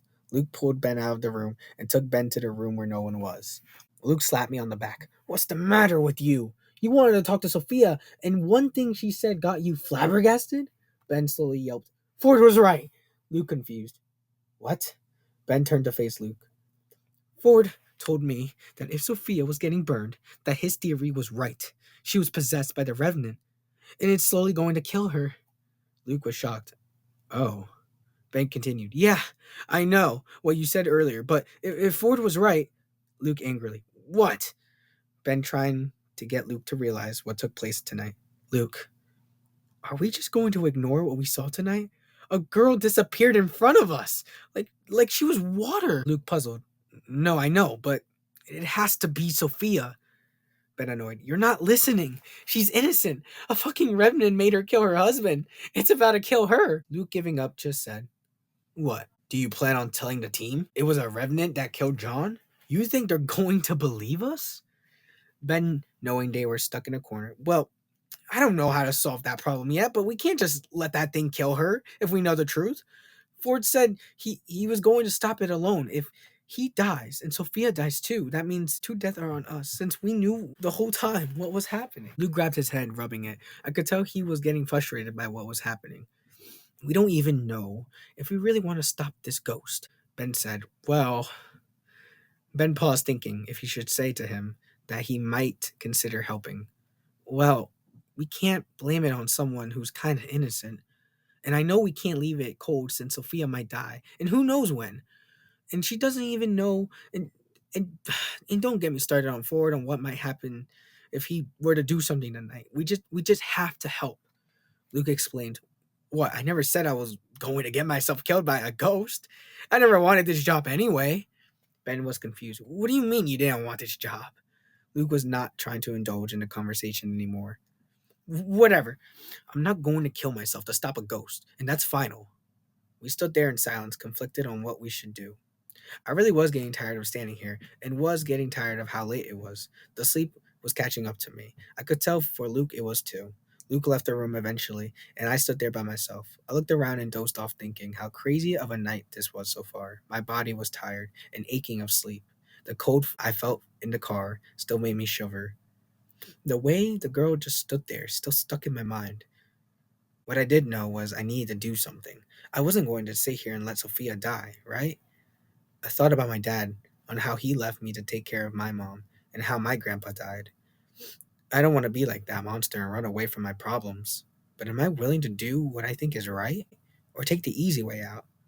As I sat back down in my chair looking at Luke's seat, I decided to spend the night at the office, since I just needed to sit and think. Chapter 8. Regret. I woke up at my desk in front of me with a pile of spit. I accidentally slept in the office again. As I was cleaning my spit, I knew that maybe I should help Ford, but I wasn't sure if I could take that step forward. It was too risky. I could die. I have no clue what I would even do to help at all, but I was good at ignoring my past, so why should this be different? I knew I was being like my dad, running from his problems, but I hated that we were doing the same thing. But I just thought I was doing it for the better, not like that guy. I also felt torn over the case and how to proceed. I hated leaving cases cold. I should know better than anyone. Ben wants to do something, I can tell. He's crazy stepping into something he knows nothing about. I hated the other options he gave me. Let Sophia die or leave it cold? I thought, how could I help Sophia and Ford in this situation? If it was even possible. I feel so bad blaming Sophia. She's innocent, but I so badly don't want to get involved. I want to live. To solve who killed my dad still. Once Luke walked in, Ben was wondering what he could do to explain how John was killed. Or what even to do. Stop the Revenant from killing Sophia? Should they even help Ford or leave it be? Ben told Luke he would meet him for water so they could talk about the next steps in proceeding with the case. Luke anxiously, what do we do now? Ben, still puzzled at the situation at hand. Well, we just ignore it, but I'd rather not do that. Luke replied quickly. What? No, I refuse. I won't let that happen again, especially if I'm on the case. Ben wondered what got him so worked up about cold cases. Okay, well, I guess we could just help Ford. Luke quickly replied. No, I'm not going to die yet. I need to find out what happened to my father. Ben was confused. He blinked twice to make sure he saw Luke correctly. He looked upset. Ben knew we were conflicted, but Luke seemed to be contemplating harder than Ben right now. What do you mean, what happened to your dad? Luke snapped back. Hey! Luke was stuttering over his words, not knowing what to say or do, just staring at Ben like he was pushing a boundary that hasn't been pushed in years. Ben calmly approaching back into the subject. What's wrong with the case? That you have to do it before you die. Then I realized that Luke's demeanor and tone of voice changed. Something might have happened to Luke's dad. It was like the pieces aligned. It's about your dad, isn't it? Luke rageful said, I never wanted you as a partner. If you want to help Ford, go ahead. But I didn't sign up to fight ghosts. I never wanted this job anyway, so go. Luke walked away and I just walked to my desk wondering if I should take the step of going to stop this revenant. Both Luke and Ben were thinking this was a fuel tie case, and there was no clear option. While Ben was pondering for a right answer for the situation at hand, Luke went to go ask someone for advice. While Ben saw Sophia walking out of the office, back home, it was now or never. Chapter 9. Taking a step forward. I went to my car and drove to my mom's house. I'm usually busy with work and focusing on my dad's case. I don't have time to see my mom often. I thought of making the time to see her today since I knew I needed it. Would make me feel better. And not to think about the situation for a bit. Jess was wearing a flowered dress and an apron. When she grabbed me at the front door, I felt all the stress leave my body. Jess appeared delighted to see her little boy and gave me a hug. Just enthusiastically, Hun, what a surprise. What brings you here? I got your favorite cookies in the oven. rubbing her fingers on her apron to get rid of the crumbs. Luke defeatedly said, "Well, I need help." Jess reassures. Anything? What's wrong? Is it about that new partner, Ben? Luke chuckled to himself. Well, not entirely. I would usually keep my feelings inside when talking to my mom, but I couldn't keep this inside. I told her everything about the ghost and how Ben might help forward, as well as Sophia's potential death. I could tell by her facial expressions she was not expecting to hear her son talk about ghost. She was stunned and confused about the whole story. Well, do you believe exactly what this guy said? Luke rubbing the back of his head. I honestly might have to, but I don't want to die yet. I still need to give you closure on who killed Dad. And I never wanted this job, let alone stopping a ghost. Jess put her hand on Luke's shoulder. You know, one day you have to let go of your father's case. He wouldn't want to see you like this. He wouldn't want you to put your whole life on hold just for him. You look exhausted. Luke accepted that she was right. I know I wanted to continue running, but every other detective gave up. And I still need to find out who. Still, I need to. I have to, Mom. If you believe this is the right thing, then go ahead. But a ghost, honey? I had a feeling these things were true, but since you saw one, I have to believe it now. I sat there in a somber mood that I might have to help Ben. It's not like I didn't want to help. I might as well be like the other detectives that ignored my case when I was younger. Neither did I want to come into the office the next day to hear Ben, Ford, and Sophia died and the case gone cold because no one could explain what happened to them. I couldn't just leave and end up dealing with something he doesn't know how to stop. But I still have the side of me that knows that I have to find my dad's killer. Well, would you look at that? All this thinking had me craving a snack. The cookies my mom made me were right in front of me, there to enjoy. I just ate the cookies and loved the soft taste that my mom could only make. I looked around and wondered how this old place still looks. It felt smaller. The apartment still looked the same. I felt much better being back. I went to my old room, still the same, bed in the corner with the old bookcase and desk. I won't lie. I felt like all the life of fun was gone since that day of my dad's death. I sat down on my old bed wondering if I should help. Just then my mom walked in uninvited.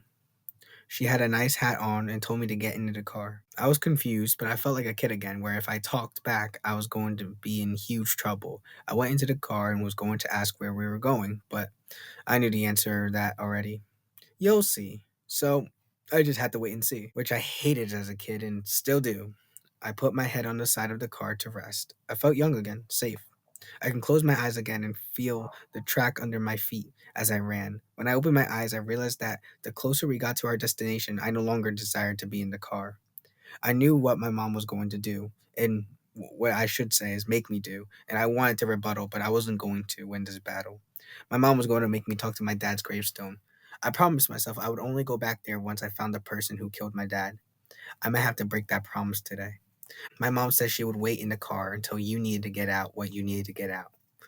As I stepped out of the car, I felt the fresh air of my skin as I took a step closer to the grave. I felt a warm feeling come back to this place. I saw it, it's right there, at my dad's gravestone. It looked the same, the gray gravel looked, with the flowers, with his name Micheal. As I walked up to it, I felt my body wanting to keep walking forward. Maybe I did want this. Now, what is there to say to him? I said awkwardly, "Hi, Dad. So it's been a while, ain't that right, chap?" I remember when you used to say that to me after you came from work. Why was this so weird? It's just me talking to a gravestone. It shouldn't be awkward. People do this all the time. I continued. So, ghosts are real now? Crazy. Okay. I know you're probably upset at me for not letting go of your stupid case. It's not my fault you. I looked down at his name. What am I even doing? I feel so dumb arguing right now. What is my mom even doing right now? No clue. My eyes were glued on him. I kept going. Yeah, I don't know if I should go with Ben and stop this remnant because I want closure myself. Dad, I need to. I started to tear up now because I felt like I was getting a heavy rock off my chest at that moment. I hesitantly said, I'm scared that I will never find out who did this to you. And I know this path was not the path you wanted for me to go on, but I want to get my revenge for your death. I looked at the grave, kneeled on the ground in front of it. I felt full of rage. I balled my fist and aimed them towards the ground, pounding on the earth with so much rage, like it was the hardest thing to say to my father's gravestone. I was breathing heavy at this point. My chest going up and down had me in control. I wasn't thinking clearly. It was just too much emotion for me, but I knew. As I put my hand out to touch the gravestone, I'm sorry. I'm so sorry. But I'm too scared to take this step. I can't. I wish you were here, Dad. Sorry. Why did you have to go? At this point, the tears came, a wave running down my cheeks to the neck. I felt like I couldn't run away from this path because I wanted to get so much revenge for him, but also knew that my father would want me to do the right thing from him. What felt right for Luke to do at this moment was to do what made him happy, which meant not his father's choice. As I stood up and faced the front of my father's gravestone, I thought for a moment and finally came to terms with what feels right for me and declared, I think I should help Ben solve this case. I won't ever forget you, Dad. And I think one day I will find your murderer. I just pray that I can make you proud. I walked away, not looking back, knowing I was going to stop this revenant. I walked back towards the car, and they drove away. Chapter 10, Paranormal Life. I was considering waiting for Ben to come back to tell me if Sophia was getting burned. It was important info, but Sophia was coming home tonight. And if I'm right, I can't sit here waiting for an answer. I need to stop this revenant tonight. On the floor, something caught the corner of my eye when I saw the newspaper of my parents. I knew all this knowledge about paranormal because I saw my parents do this as a living. I grew up with ghost hunters. I guess you could say they were like my connoisseurs of the ghost hunters. I wanted to help them every time they went on a ghost hunt, but they always said no. I hated when they said no. I knew they were protecting me, but I just wanted to follow in their footsteps. But at times, I saw what a toll it took on them. Every time they returned home, my dad, tough as nails, some would even say he would come home with a face of stress, eyes baggy and exhausted. My mom, calm and collected, would come back with a face of terror, trying to hide with the best fake smile. You will see from her, very convincing and sweating. They would look like they just got out of a fight, but my parents loved what they did. Even if they would get hurt sometimes, they still had the passion for helping others that didn't believe. There's another reason that I wanted to do this. People would call my parents fakers. They would say this, why should we believe in people like you? My parents didn't care about the pain or how it affected them as long as they helped others, but they were called fakers. That hurt them the most, and I hated it when my parents were ridiculed. But I was going to be the one to change that. I still wanted to show people that the paranormal are real. Every time my birthday came closer, I knew eventually the day would come when I would hunt like my mom and dad. On my 18th birthday, I had a man to man talk about what my parents do. My dad told me that this life is something that changes you. You see things you wish you never saw. He said, if I can go back to a normal life, I would. But Ford, you're smart and you can be anything you put your mind into. But anything other than this, the life we do, he paused. If we could do anything to stop you from this, we would kill ourselves if you ever died. I just couldn't. Ford sympathetically, I wouldn't know how not to die. I've been seeing you guys do this for a while now. He said sternly. That's not even the worst part. We help and almost get ourselves killed. In the end, what we get is nothing. Just a bunch of people calling us frauds. He sighed at the end, looking back at Ford, patting his shoulder, then walked away. The rest of the day, I left the house wondering how I could prove to them that I could be a paranormal hunter. After that day, I knew I needed a case of a ghost to show that I can stop ghosts and make people believe. So I learned more about this neighborhood, about this ghost girl hunting people in a house. So I decided to move next door to the house to see if the rumors were true and not a hoax. I spent most of my years in that house seeing if it was true. My house became dirtier, I barely took care of myself, and I just hope after all the time I spent, it wasn't a hoax. Then, after years of failure, I gave up. I called them to accept defeat and asked them how they found cases. They explained to me people asked for their help or they just found cases. After the phone call of them telling me to stop, it's not worth your time and dedication, I kept looking into the house. I went through many countless nights hoping to find out anything, then found out that the home next door had a revenant. Hallelujah! You have no idea how amazing I felt when I found out it was true. The time, what I thought I wasted, wasn't for nothing. After finding this out, I obtained an old paper report of strange sightings of a ghost woman. I was ecstatic, but how could I tell the neighbors next door that something was wrong with their house? After a week of deciding on what to do, Sophia, for some reason, was standing outside with a knife. She had white eyes, and I saw it. It happened again when she found her husband dead on the floor. I was sad to see her like this. I had my theory, some proof of her being possessed. It was time for action to see this revenant gone forever. I waited for the detectives to leave the scene of the murder so I could investigate the home and see if I could find this revenant. I walked around the house. It looked cleaner than mine, messy home. I may have lived here for some years, but I never stopped to even look inside the house or notice it. I didn't even know Sophia that much besides that time she gave me a pie as a housewarming gift. That was nice of her. She didn't have to do that for me when I moved in, but enough for me to happily start my journey in this neighborhood. I went to the master bedroom and saw a puddle of blood on the floor. I smelled it. Yes, it had to be a revenant. I learned some tricks when my mom and dad would tell me stories on how they would hunt their ghost. I was nervous, but hypervigilant. I needed to be on the lookout if something were to pop out of nowhere. I couldn't die in my first case. That would just be embarrassing. I was taking a while to get stuff ready. If I had backup, it would have gone faster. Just then, I heard something like the sound of a car. I looked out to see the detective from earlier at the scene. I gathered everything quickly, not caring if I was in the correct spot. I jumped out the window. I know, but to me, it sounded very cool and dramatic at the moment. I stood there hidden, waiting to run back to my place where it was safe. After a quick breath of relief, making it home safely, I relaxed until I heard a knock on the door.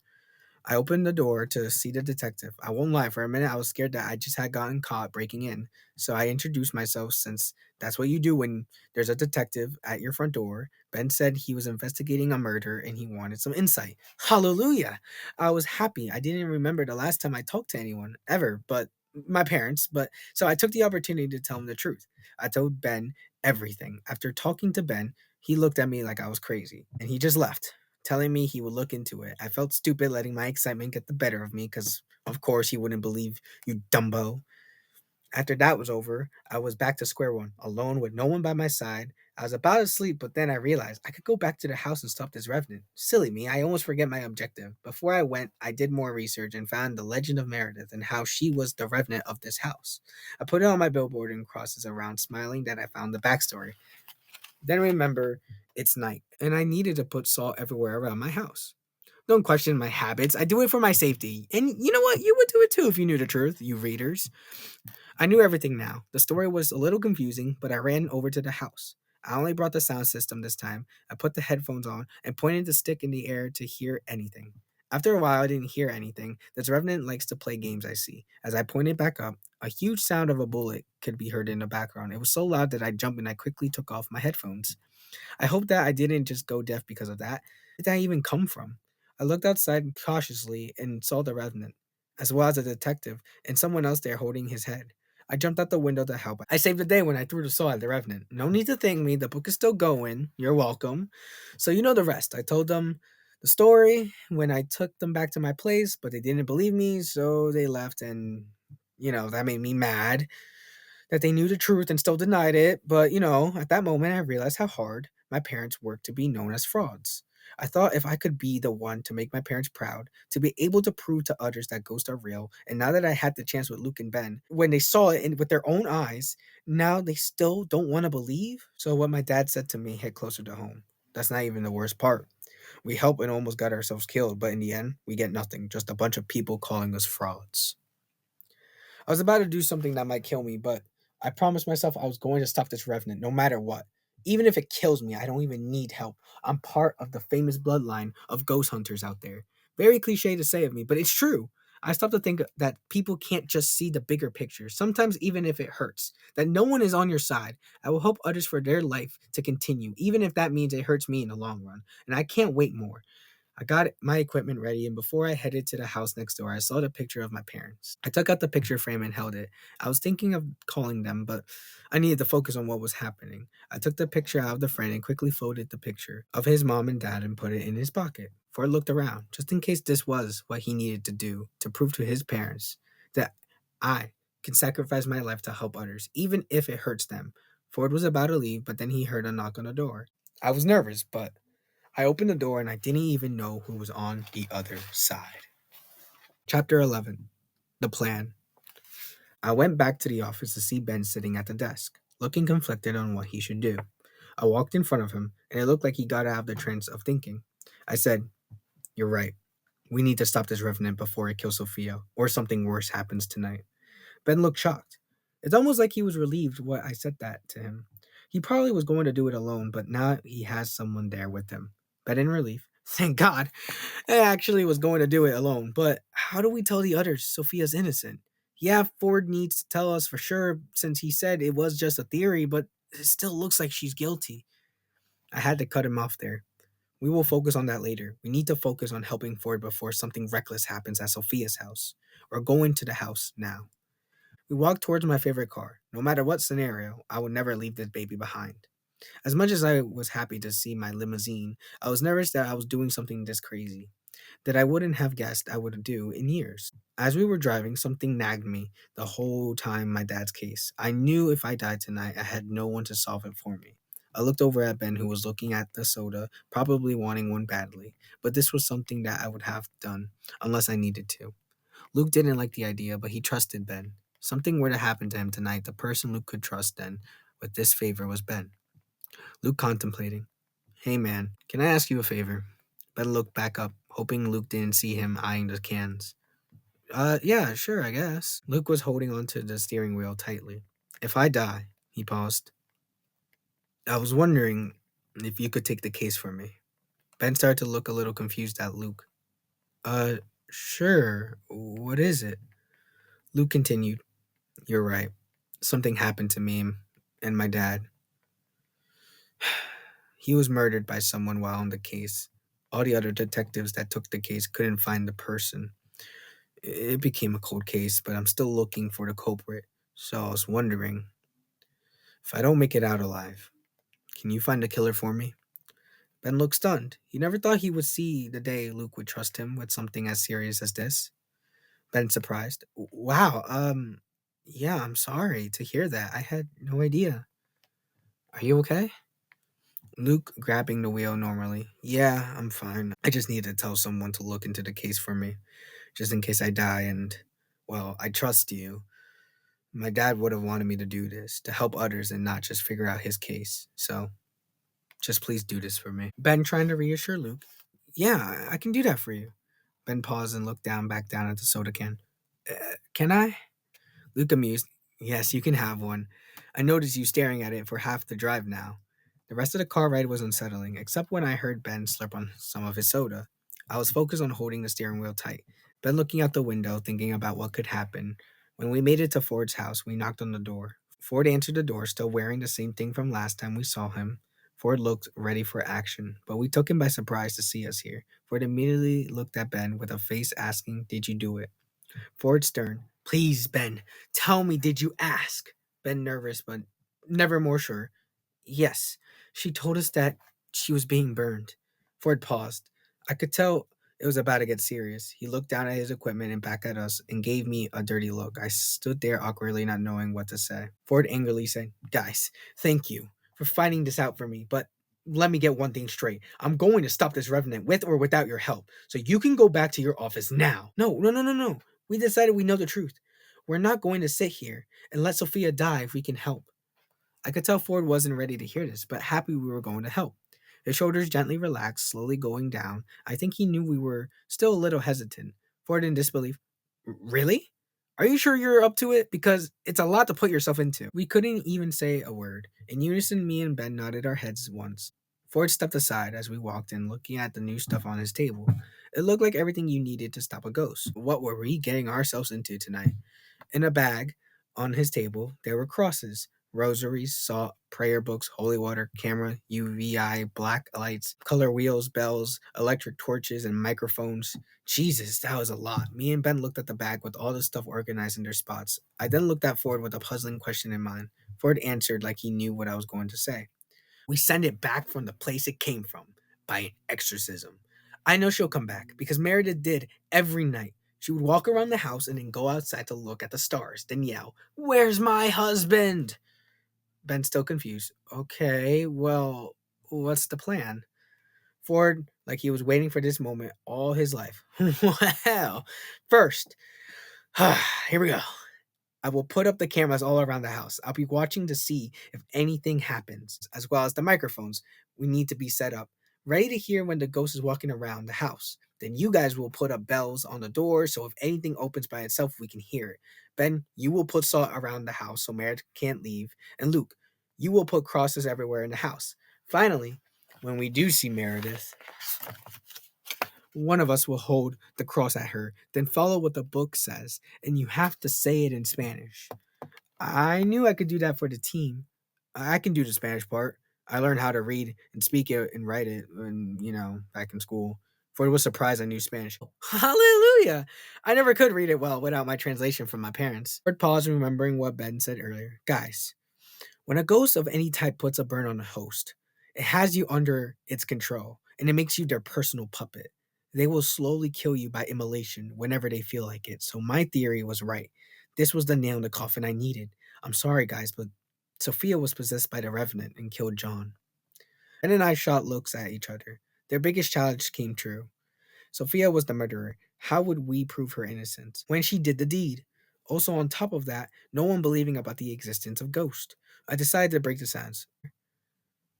Okay, so what do? We can't let her be in that house when we're there.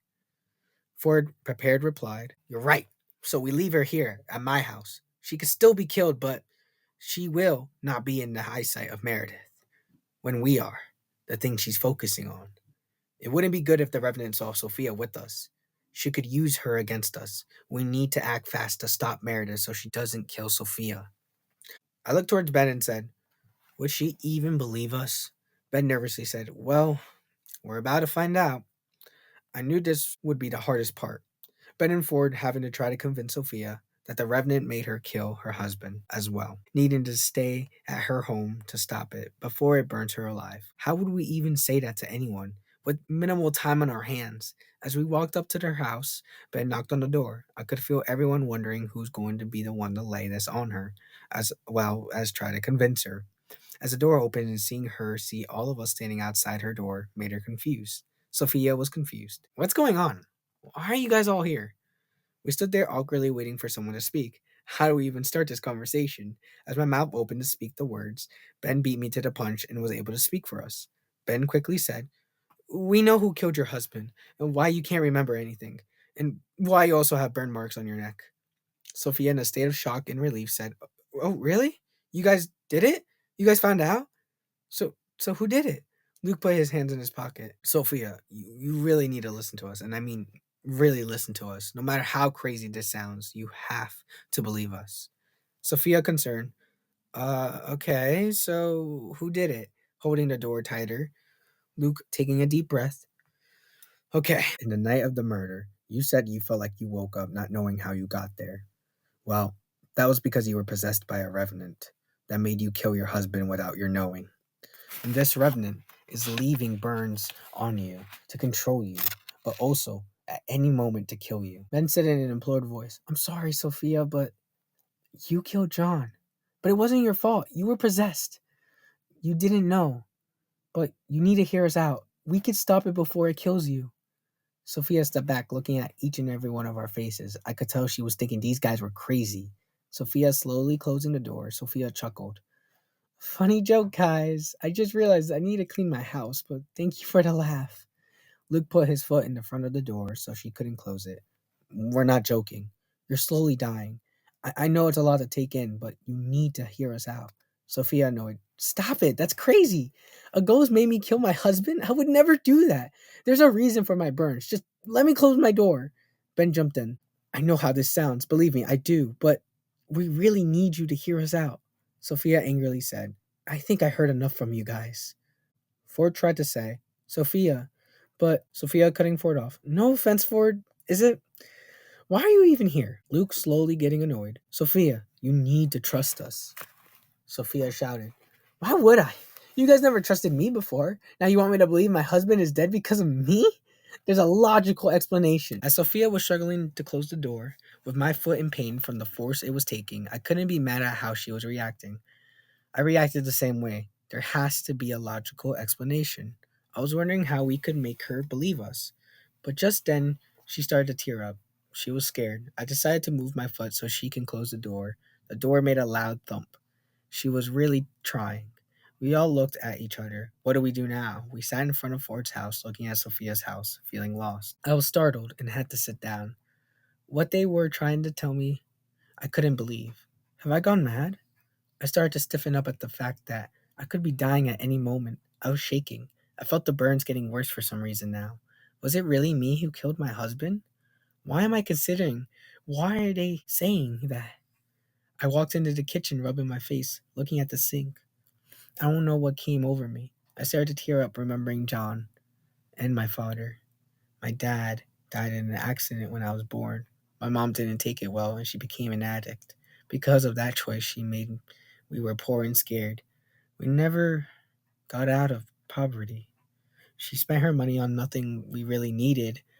Finally, after years of struggling, John helped not only me, but my mom back to our feet. He worked hard for us, got us nice home, food, clothes, a bed. I fell in love. My mom was happy. She was only able to get an apartment, but it didn't matter. She was happy to see me succeed, and I was happy to make her proud. We were each other's rocks. So now, for them to tell me I killed John, I don't even know what to think about it. For some reason, I looked over to see a knife next to me. I picked it up, looking at it like I never saw one before. I saw my reflection, and for a moment, I didn't see my eyes. They were white, and I felt a slight breeze. I dropped the knife. I crossed my arms and felt something over my neck, a hand of some sorts. The burns got worse, and with the slightest whisper, I heard, "I envy you, my puppet." I jumped. I shivered. It wasn't me, wasn't it? At this point, I didn't feel safe here. I knew the truth, and if they say they can stop it, well, they better, since I wasn't going to die by these ghost hands. I didn't even speak when I walked to Ford's house, and I was holding back tears. I still didn't want to believe it, but I killed John. I saw Ben and Luke coming to comfort me about the crazy news, and for the moment, I felt safe. After I calmed down a bit, I said quietly, "I believe you guys. It makes sense why I couldn't remember. The burns just kept getting worse. What are you both going to do to stop this?" Ben and Luke told me the whole plan that Ford told them. I had to stay in the house while they stopped the revenant so they know she will be safer. I nodded, and they had the time to relax a bit if they could, before they started to set up at my house. While waiting, I was looking at all his stuff to make sure everything was okay. I sat on the couch thinking about the voice. It was a lot for me to be told all of this stuff just now. I was waiting for the night to come and try to calm down before something happened. I eventually got the strength to contact my mom just in case something did happen. I thanked her for staying with me, and I loved her with everything I have. If anything happens to me, just know I know you did everything you could for me growing up. After I was done, Ford walked over towards me to comfort me and talk to me with gallantry. Ford awkwardly walked towards me, saying, "I'm sorry about your husband." I replied, thank you. I'm sorry. I know you're my neighbor, but why are you here?" Ford rubbing the back of his head. I- I'm here to help Luke and Ben, is what I'm trying to say. I know more stuff about this than they do. My parents used to stop the paranormal. I was shocked. I see. Well, thank you. I just can't believe I killed my. I couldn't even finish my sentence, but I continued. I could go to jail. How would Ben and Luke tell everyone else I'm innocent? Ford said softly, "I'm sorry. If I could have stopped the Revenant instead of theorizing if I was right about your situation, none of this would have happened." Ford thought to himself how he could help her and not be blamed for the murder. It shouldn't have happened. Ford knew the truth. Now he could make it up to her. I gently said, "It's okay. I just don't want to die. My burns keep getting worse, and just as long as you stop this thing like you say you can do, that would be enough. You don't have to blame yourself." We sat on the couch in silence for a moment until I hugged him. I could tell he was nervous. I think I needed someone to comfort me, which he did when he hugged me. I thanked him. I could tell he was happy to hear that. When we were done, Ford took out a jar of holy water and handed it to me. Ford said, "When the time is right, put this on your burns. It'll help the pain go away. Put some on right now. Trust me. Save some for later. It will help. I grabbed it and dabbed some on my burns. It felt better. I smiled and thanked Ford, and I asked Ford to tell me about the home and how he found out about the ghost. While they were talking, Luke was outside looking at the house nervously, like he was enjoying the air blowing in his face for the last time. I walked out to see if Luke was okay. Just then he looked, like he was on the verge of tears. Ben said, "Hey, you okay?" Luke wiping his cheeks. "Yeah, I was just enjoying the few minutes before sun went down." Ben also a bit anxious. "Hey, I'm a bit unsettled too with all this, but you're doing the right thing. Your dad would have been proud." Ben put his hand on Luke's shoulder to comfort him. Luke moving his shoulder away slowly, like he was regretting feeling Ben's hand for some odd reason. "What happened?" "Huh?" Taking his hand off of Luke's shoulder. Luke turning back to face Ben. "Earlier, you said stuff about ignoring your past. I'm just wondering why." Ben said, looking at the sun go down as well. "Oh, well, my dad left me when he found out I was born, so I decided I'm not letting someone like him who didn't care about me ruin my life. So I wouldn't care to have him back in my life, and that's why I ignore my past. I just won't let it consume me." Luke gently said, "Maybe that's good sometimes to open your feelings about your past. Possibly not let it eat you up like it's doing to you right now." Ben shedding a tear. "Look what it did to you. No offense, but one bad thing happened to your dad and you let it consume your life. From what it looks like, I would never let my dad do that to me. I'm sorry." Luke shot back, "Yes, you're right, but I wouldn't hide my feelings and let it eat me up alive like it's doing to you." Luke sighed. "I guess we're both in the wrong here. Ben, you got to stop ignoring your past and open up about your feelings." Ben quietly said, "Don't let your past consume you too, Luke, like it's doing to you now." Luke chuckled, saying, "Maybe we could teach each other how to take a step forward on how we handle the past." Ben sighed with relief. "Yeah, you're right. Maybe I will let my feelings open up about my dad and my past." Luke said, "And I will stop and learn how to not let my past with my dad consume me. Maybe." Ben and Luke hugged each other with pure emotion. They both felt like we got something off their chest. Luke pushing away from the hug. "Thanks. Now stop with this mushy stuff. Let's get ready for tonight. It's about to be dark." We walked back in the house. We helped Ford and Sophia with the things that needed to be done. We walked in the house, not ready for what tonight was going to bring. We all looked at each other with unpredictability, but Ford was so happy that this was his first hunt. Luke was setting up the bells, while me and Sophia did the crosses as well as putting the salt everywhere around the home. While Ford was getting the cameras ready, in addition to the sound system, Ford laid his head against the table, trying to relax. He saw in the shadows two white eyes. Ford lifted his head so fast he huffed. As he looked back down to see if they were still there, they weren't. Just then, all of them heard a bell go off in the distance. In the kitchen, they knew for sure they were getting knots in their stomachs. While Ford went to go get the camera and sound system to see if he could hear anything, Ben was holding the camera and Ford was wearing the sound system.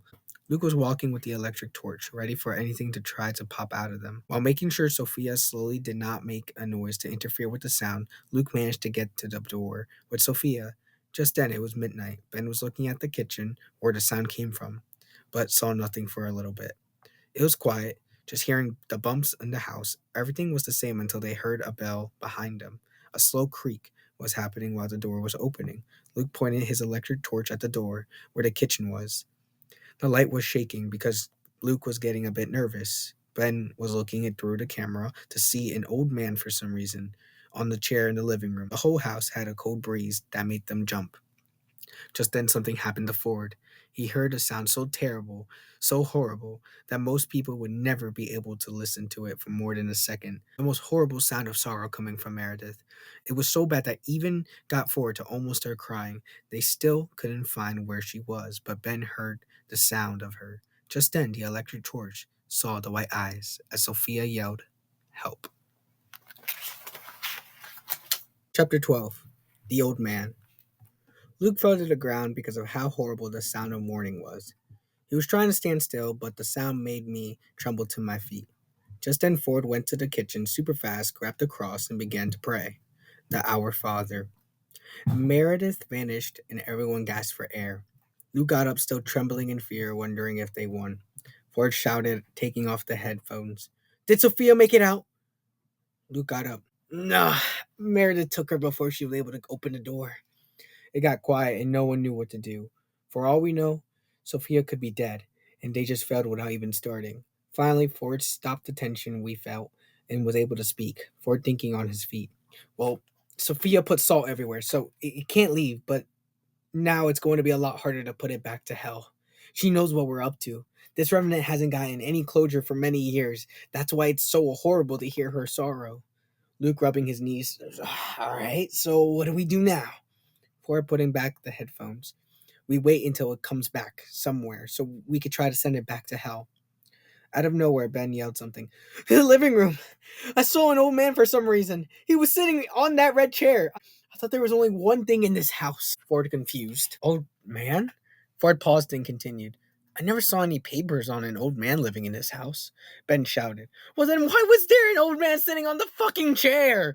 Pointing his finger in the direction of where the chair is. Ford stammering. I have no idea, but Sophia, and let's put.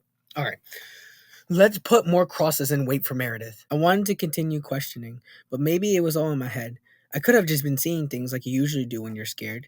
We put more crosses in the kitchen to wait for Meredith to come back, and while doing this, I was still wondering why the heck did I see an old man in the house. Ford was sitting in the kitchen with the cameras and headphones preparing for Meredith to come back. Desperately hoping to find Sophia, Luke looked at me and my face looked like I had seen a ghost while staring at the chair. Luke looked a little uneasy too. The sound coming out of Meredith's mouth were even worse than before. We both felt like we wanted to throw up real quick. The floor was getting hit with something repeatedly, like something was walking really slow. You could hear each step, like a predator slowly walking towards its prey. Ford saw something out of the cameras. It was an old man walking with a cane. The old man looked at the camera wearing a top hat with a tuxedo and his elegant crooked cane. While staring at the camera, he dropped his cane and fell on the ground on the floor, making a sound of a thunder erupted, putting both hands on his eyes to try to pop them out of his head. Eventually, they popped out bleeding, but crying on how much pain he was in because he hated to see them here. Luke and Ben were fighting the urge to puke, falling onto their knees from what they just saw, and they couldn't comprehend. Ford was baffled. He thought he knew everything in his house. Who was this man? Ford told Ben and Luke to go upstairs. We both were uneasy about going up, but we walked up the stairs to see the old man. With every step while walking to the master bedroom, the floorboards creaked, and we were sweating like we ran a mile. Then the temperature went incredibly hot all of a sudden. I was feeling like a kid alone again in the dark. How you felt hot when you felt like you were being watched by something. I heard the cry of the old man, the sound of a liquid hitting the floor. It got louder by every step. Luke opened the door. We looked around and saw nothing. The closet door was moving by itself. Luke slowly opened the sliding doors to see what was making those sounds move in the closet. The sounds from the floorboards got even louder at that very moment, like it was hitting a drum. Luke saw red eyes looking out to his soul, like they were eating him from the inside out. I saw the eyes. Luke intensity shined the electric torch to see what the heck the monster was. It was the old man.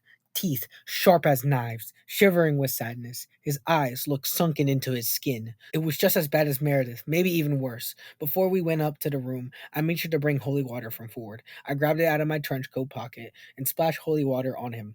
We could hear the man screaming from the pain while the steam poured out of his body. His clothes were coming off of him, and his skin was shedding black. Then he jerked his body towards Luke and licked his face. Luke's face was dripping with a slimy, sticky substance. I splashed the man again. The thing was crawling towards them, slowly with pain and burn, with his tongue out about the size of an arm. Just now, Ben heard a clamor from Ford. The old man surmounted his body over Luke onto the floor, unable to move. The old man looked at Ben and said in a cultivated voice, I know you think you can be better than your dad, but you are just as horrible as he is. You'll see when the time is right. While the substance dripped out of his mouth onto Luke's face, while Luke was struggling to fight back. When he talked, it sounded like bullets going into your chest. Ben started to pray from the memory of his head. The glory be. Ben's eyes, from hearing it roll back. Ben grabbed his head, and his body was shaking uncontrollably. Then the old man drooled all over Luke's face. The old man picked up Luke's body slowly, then started to lick his hair and sniff it, like he was playing with it, savoring the way it made him feel. Finally, Ben said the glory be louder. The old man couldn't take hearing the prayer any longer. He went back to the closet backwards like a crab. Ben picked up Luke and ran to check on Ford. I was looking at the cameras to make sure Luke and Ben were okay. Also waiting for a sound of any kind to be heard. I was hoping to hear Sophia, but nothing came up. I was losing my hope. Did we just lose her? No, I have to hope. I need to keep looking. I realized the old man was there playing around with Luke's body. I was about to go help when I heard a faint but sound. It whispered like it was right next to my ear. Envy. I jerked. It tickled. I was confused. I saw Meredith in the kitchen holding a knife, just pointing it at me, where I was standing. I yelled, Envy? What do you mean by that? Huh? Meredith replied. She has everything I ever wanted. Ford yelled, Do you think David would have wanted this for you? Huh?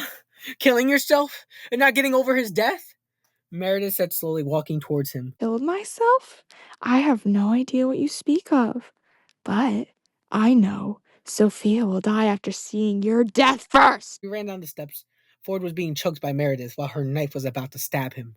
I could tell he couldn't fight much longer. Ford pointed at the book next to the sound system. Luke had to say what the book said immediately. Luke trying his best. Tu nombre, mi dominio, sobre ti, y sobre mí en lo nombre de Padre en el Hijo. Luke got pulled back and fell from the revenant's force. I looked shocked to see someone just floating in the air. But this was no time to be shocked. I looked back at Meredith to splash holy water on Meredith to save Ford. Meredith dropped the knife from her hands, kneeling on the floor, smiling from the pain, her eyes wider with blood dripping off of them. I quickly grabbed Ford, including Luke, to get away from her. But the lights in the house turned off. Meredith got up. All you could hear was steam coming off her body from the holy water. Her neck snapped from getting up. Sounds of music boxes could be heard quietly in the background. Meredith grabbing her knife and rubbed it against the table nearby. The sound it made when the knife was against another knife. But it slowly goes against each other and it never ends. Meredith was about to stab Luke. The music from the music box got intense with each crank, like it was about to blow up like a bomb. Ford pushed Luke out of the way. Ford felt the knife in his body. The sound of the music box finally went off. Help me, please, breaking the music beat. Help me, please, could be heard in the walls. It was Sophia yelling for help. Meredith was looking at Ford's eyes drift, but I splashed more holy water on her, and she finally left with the darkness. The music stopped. Luke went to the cameras and saw nothing upstairs in the kitchen. Where could Sophia be? Luke turned on the electric torch to see Ford on the floor, with the knife just below his ribs. Luke dropped his electric torch and ran towards Ford to check on him. Luke grabbing his head. Hey, stay with me. Man, don't close your eyes. Breathe. We will do something. Saying this while holding Ford's arm very close. Ford holding onto Luke's jacket. No. Finish the job. Please. For me. Luke looked down at Ford too. No. Not without you. Ford said softly.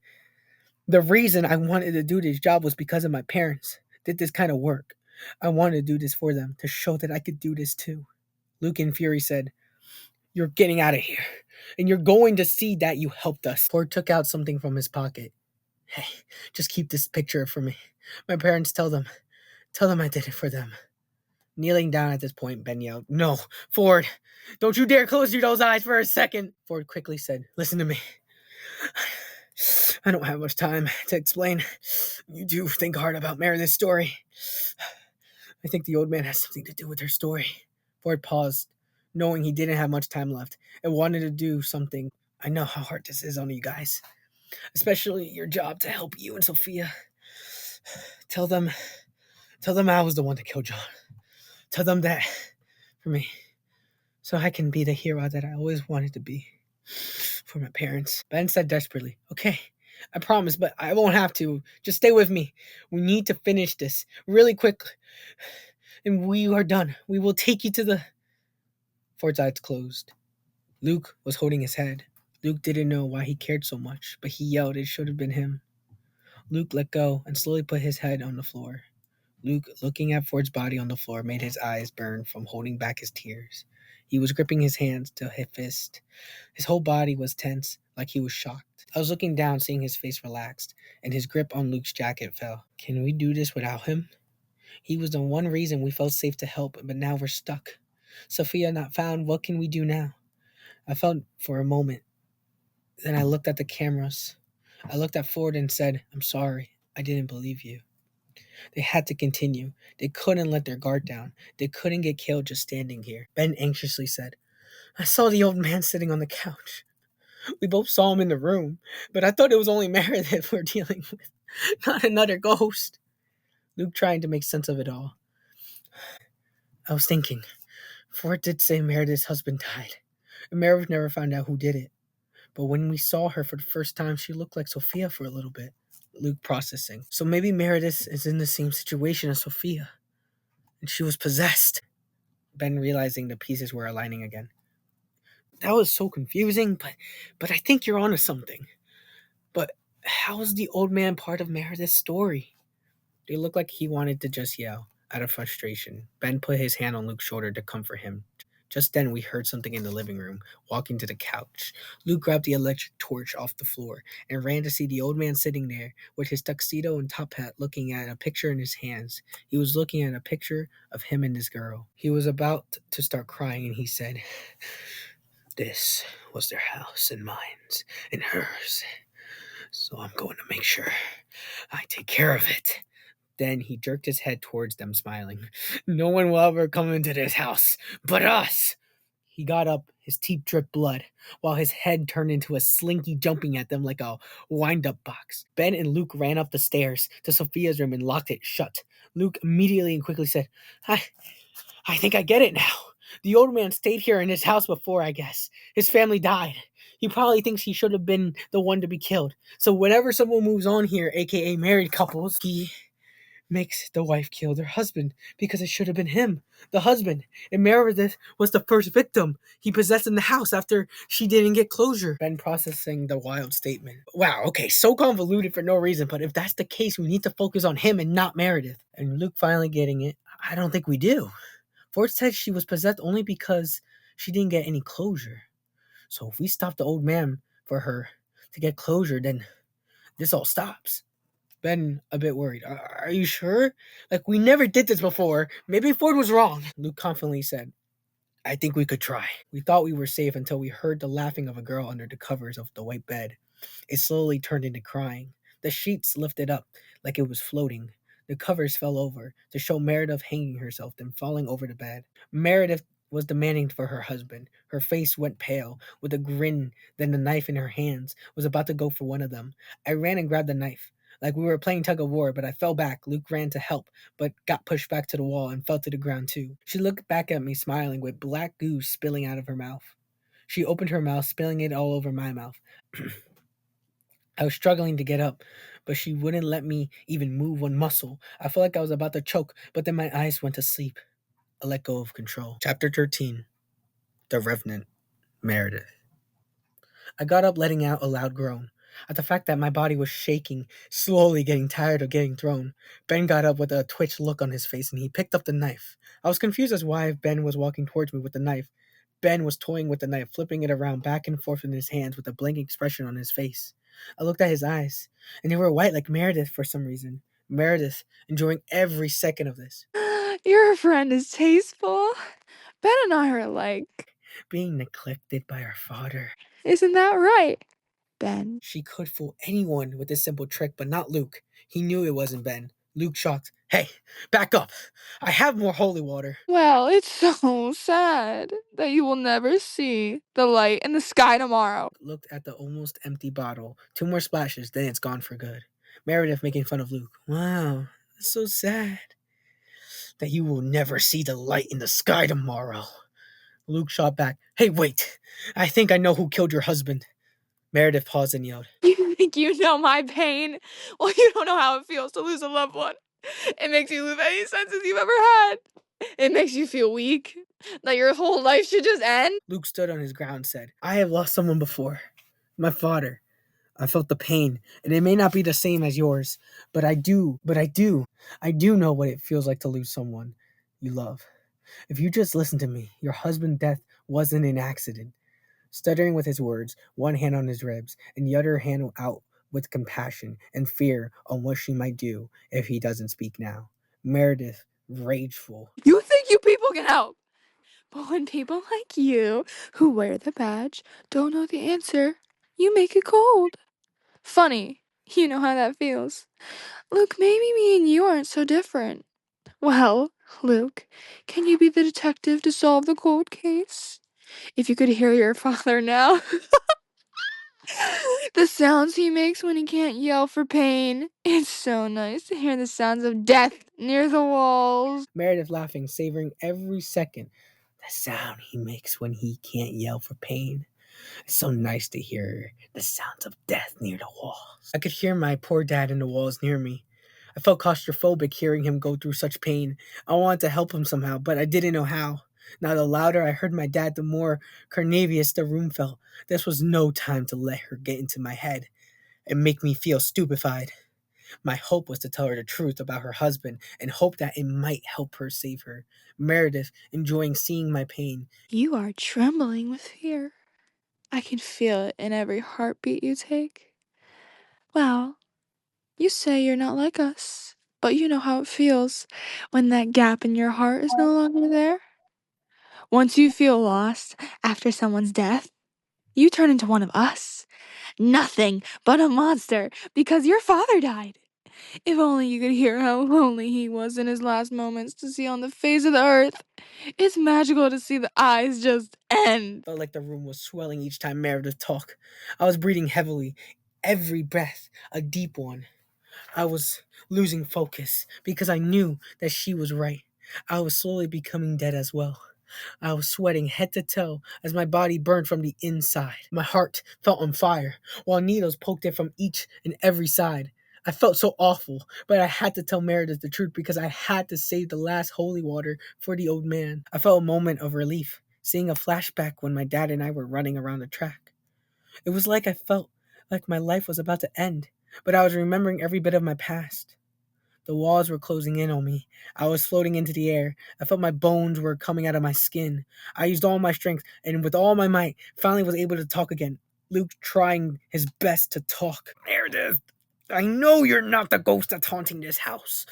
You were possessed by the old man. He made you kill your husband. Ugh. That's why no one knew who it was. That's why you couldn't get the closure you needed. Ugh. At this point, I was gasping for air from how nauseous I was from the presence of Meredith's rage. The room is sweltering from the heat, my heart still on fire. Meredith in all her rage. No, you're lying. After the words I spoke out of desperation, Meredith couldn't believe she was neglecting what I just said. It was affecting Sophia. I realized in the corner of the room she was there, not able to speak. It seemed like Meredith did something to her, where she couldn't even say a word. I could see her, hear her, try to scream, make any sound, just stuck to endure the pain. Sophia felt the burns getting worse, like it was peeling off her body. Sophia got up, touching her burns, grabbing the jar of holy water Ford had given to her. As Sophia went to pour some of her burns, she dropped it on the floor from the excruciating pain she felt. The jar broke into pieces, and the holy water spilled all over the floor. Sophia then fell to the ground, and she couldn't stand it anymore, laying on the holy water, trying to force the back of her neck to touch just a little bit of the holy water to make the pain go away. Her clothes getting wet from laying on the holy water, her body shivering from not being able to comprehend the pain her body was in. Her skin was steaming, and Sophia was yelling for help, groaning on how excruciating it was. Meredith was going to immolate her to death at any minute now. Sophia put her hands on her neck, trying to scream for the pain to go away, and for a moment Sophia felt Meredith's palpable sense of loss and her sorrow for so long. She felt every tear coming out of her eyes, and they were burning coming out of her eyes. Her body was cooking like food. Luke said to Meredith, "You sure? Because I think you know something was wrong with you that night. You killed yourself, like the girl who's living here now."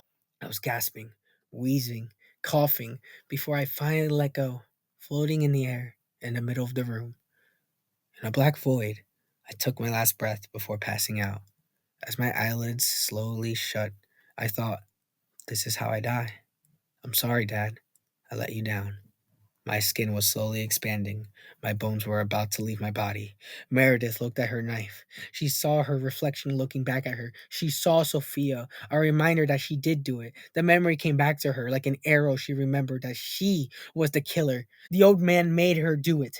She became a monster like him. Sophia felt Meredith with so much pain at the fact Meredith was learning the hard truth, and it hurt her. Meredith looking at the sky, she knew it was true. She was taking the step forward to let go. So the old man doesn't win again. Meredith got out of Ben's soul and drifted to the sky, knowing the truth of what happened that very night. After Sophia's pain went away as well as the burns, Sophia passed out on how much energy it took her to stay awake from the pain. I opened my eyes so fast I started to breathe, so fast to make sure every breath counted. I looked up to see Meredith. I looked on amazed. Oh my god, she learned the truth. All she needed was the truth for her soul to finally rest. I finally realized that Ford was right. Ben got up super quick, feeling like he had death in his body. I looked at Meredith evaporating with the sky like earlier, but this time more gracefully, at peace, like water evaporating in the beautiful sky, and bewildered. Ah, what happened? Why do I feel like I just ate something expired? Luke said sharply. I'll explain later, but just know we're almost finished. All we need to do now is stop the old man. Ben and Luke looked at the moon one more time, just in case this was the end of the journey. They carefully picked up Sophia and took a step forward into the living room, knowing that we are about to finally end this tonight. I looked back knowing that I was moving forward because I knew this was the right thing to do. Chapter 14. Is this it? As we walked into the living room, we saw the old man sitting on the couch. He sat with a blank stare. He looked more terrible than before, like he lost something that he truly kept at heart. He was staring at the television with a static screen. The old man knew we were there. Their hearts were beating like drums from how much tonight was taking a toll on them. The old man laughed at us, like he was in our position, to know what it feels like to have a trembling fear going through your veins. The old man chuckled. Yes, I've been trying to comfort myself with these suppositions, but she died trying to help people with no heart. I felt myself in vain, all in vain, because they were approaching her with death in their eyes. They stalked her in the shadows. They enveloped all over her, no matter how much she tried to help a terrible community here. They didn't want it, so they killed her. I was the victim to suffer, and yet you stand there thinking I'm the monster. Ben shouted, Yes, because you made wives kill their husbands without them knowing. The old man sternly said, My wife died helping people with no sense of the word thank you. And I feel the pain when she died. They're the same people. I didn't get closure when she wasn't put to justice. All she had was this house, and so did I. So if I couldn't get closure, then no one else should have it, nor the feeling. I made a symbol for myself where the husbands die, because it should have been me and not her. Luke, tired yet still staring. This ends tonight. You will stop hurting others just because you couldn't get closure for yourself and for your wife's death. The old man furious. You hypocrite. You couldn't get the closure you needed for your dad's case either. In time, you will become one of us, still stuck in sorrow and never able to move on. You will have your last breath on this earth as one of us. I had enough of this. Luke was too distracted from the words that the old man was saying. I looked at him with annoyance. I wanted this night to end. Luke, caught in some sort of trance, was looking at the old man, reflecting like on his own life and sorrows. Luke saw himself there, no longer the old man, but him sitting, looking back at himself. I finally shoved Luke to get his attention back. Luke looked at me with confusion, but finally understood why I was waiting for him. Luke brought out the book and handed him the holy water. The old man got up and walked up to Luke with the same expression. He put the tap hat on his heart, feeling sorry for Luke. Luke looked scared, but he didn't move. He felt like this was meant to happen eventually. I looked towards Luke and realized that he was not moving for some odd reason. I was about to splash the last bit of holy water, but Sophia's unconscious body and I were pushed back by the force of the old man's presence. Luke's eyes closed, ready to die for his dad's life. The old man pulled out the knife out of nowhere. The man was about to stab Luke, but I yelled something that caught Luke's attention and the old man's too. In desperation, Hey, don't feel like you're letting your father down because you didn't. Don't let this man end your life for something that wasn't your fault.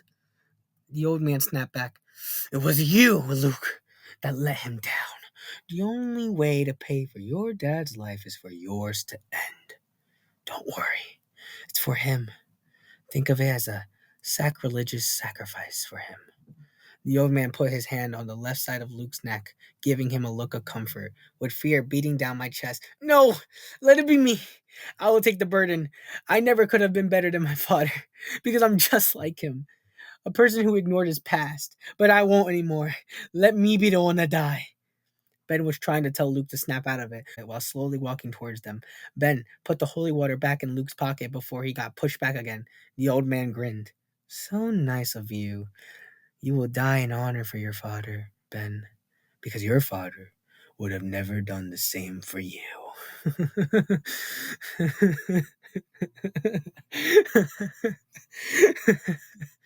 He was kneeling over Ben, about to put an end to his misery.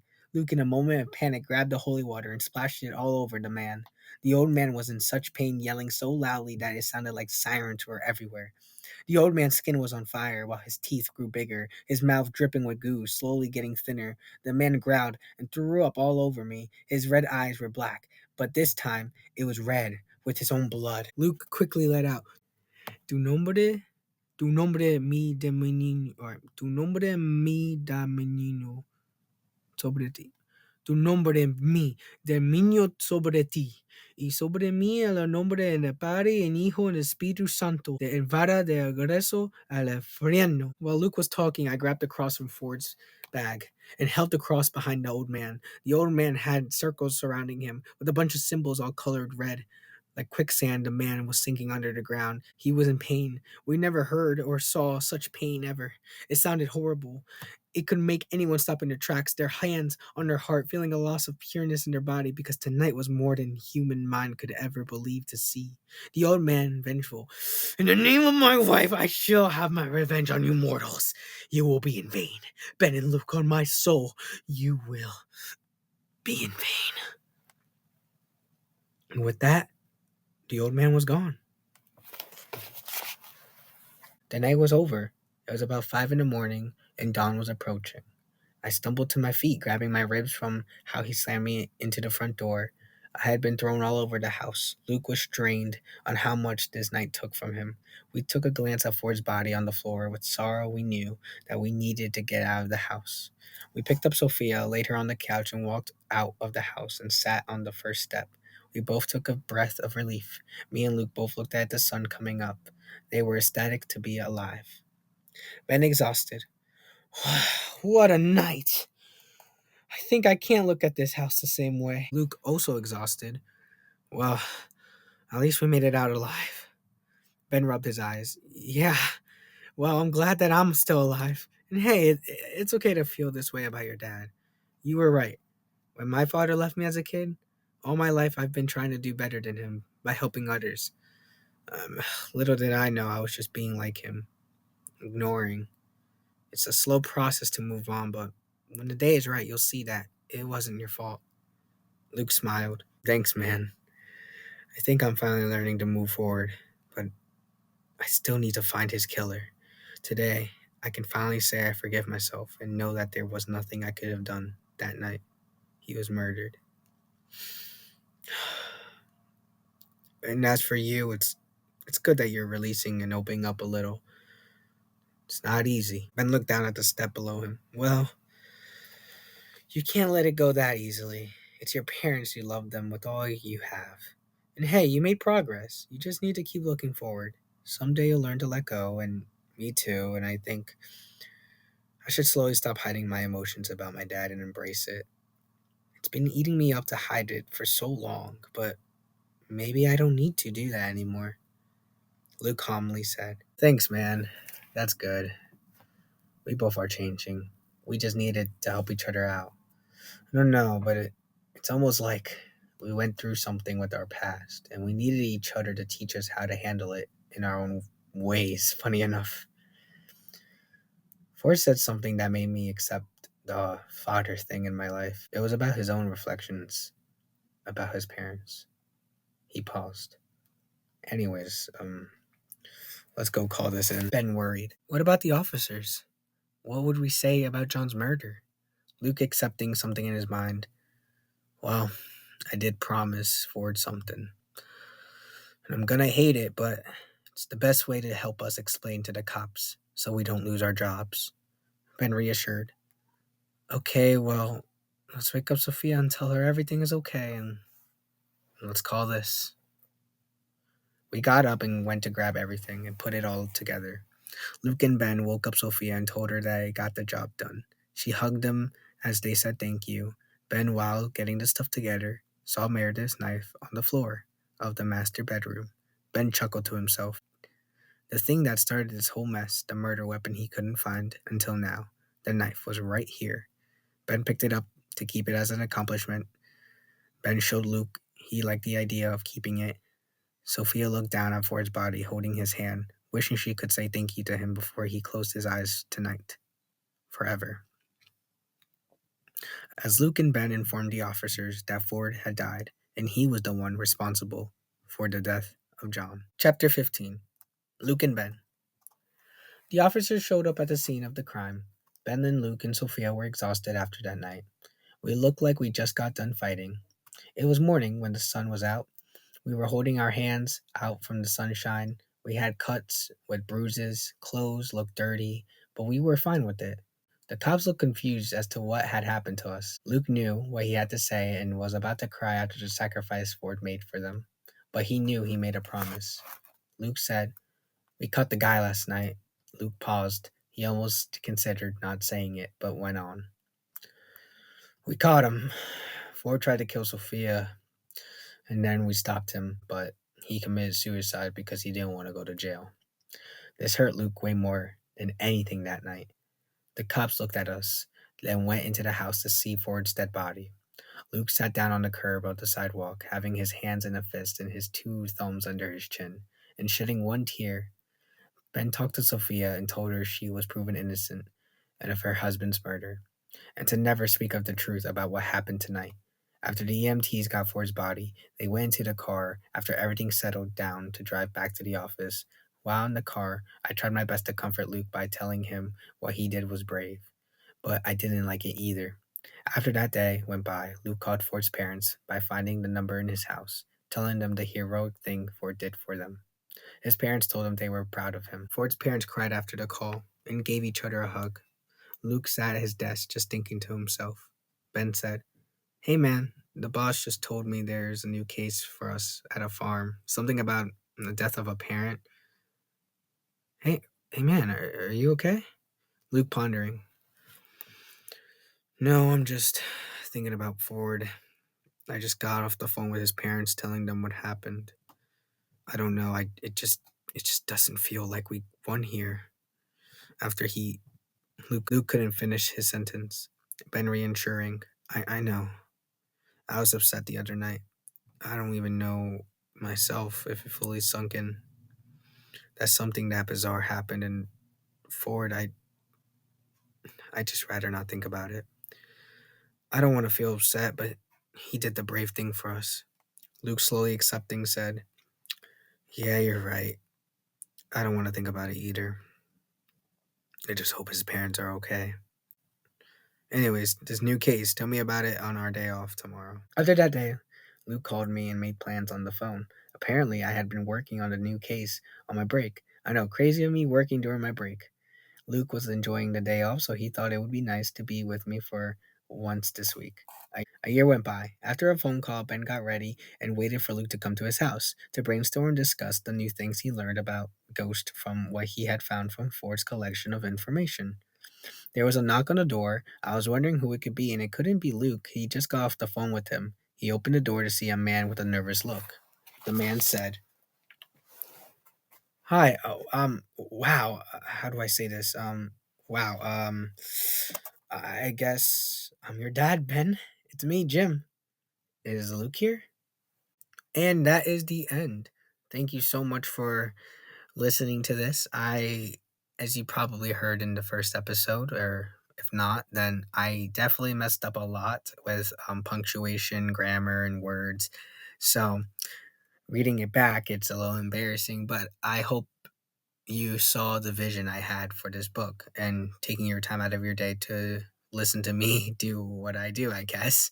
I know the audio probably doesn't sound the best, but I'm trying my best and hopefully catching you guys up if you wanted to read the second one, um, if you're willing to give me that chance. And I hope you do, because I really do think the second one's a whole heck of a lot better than this one. And with that being said, thank you so much.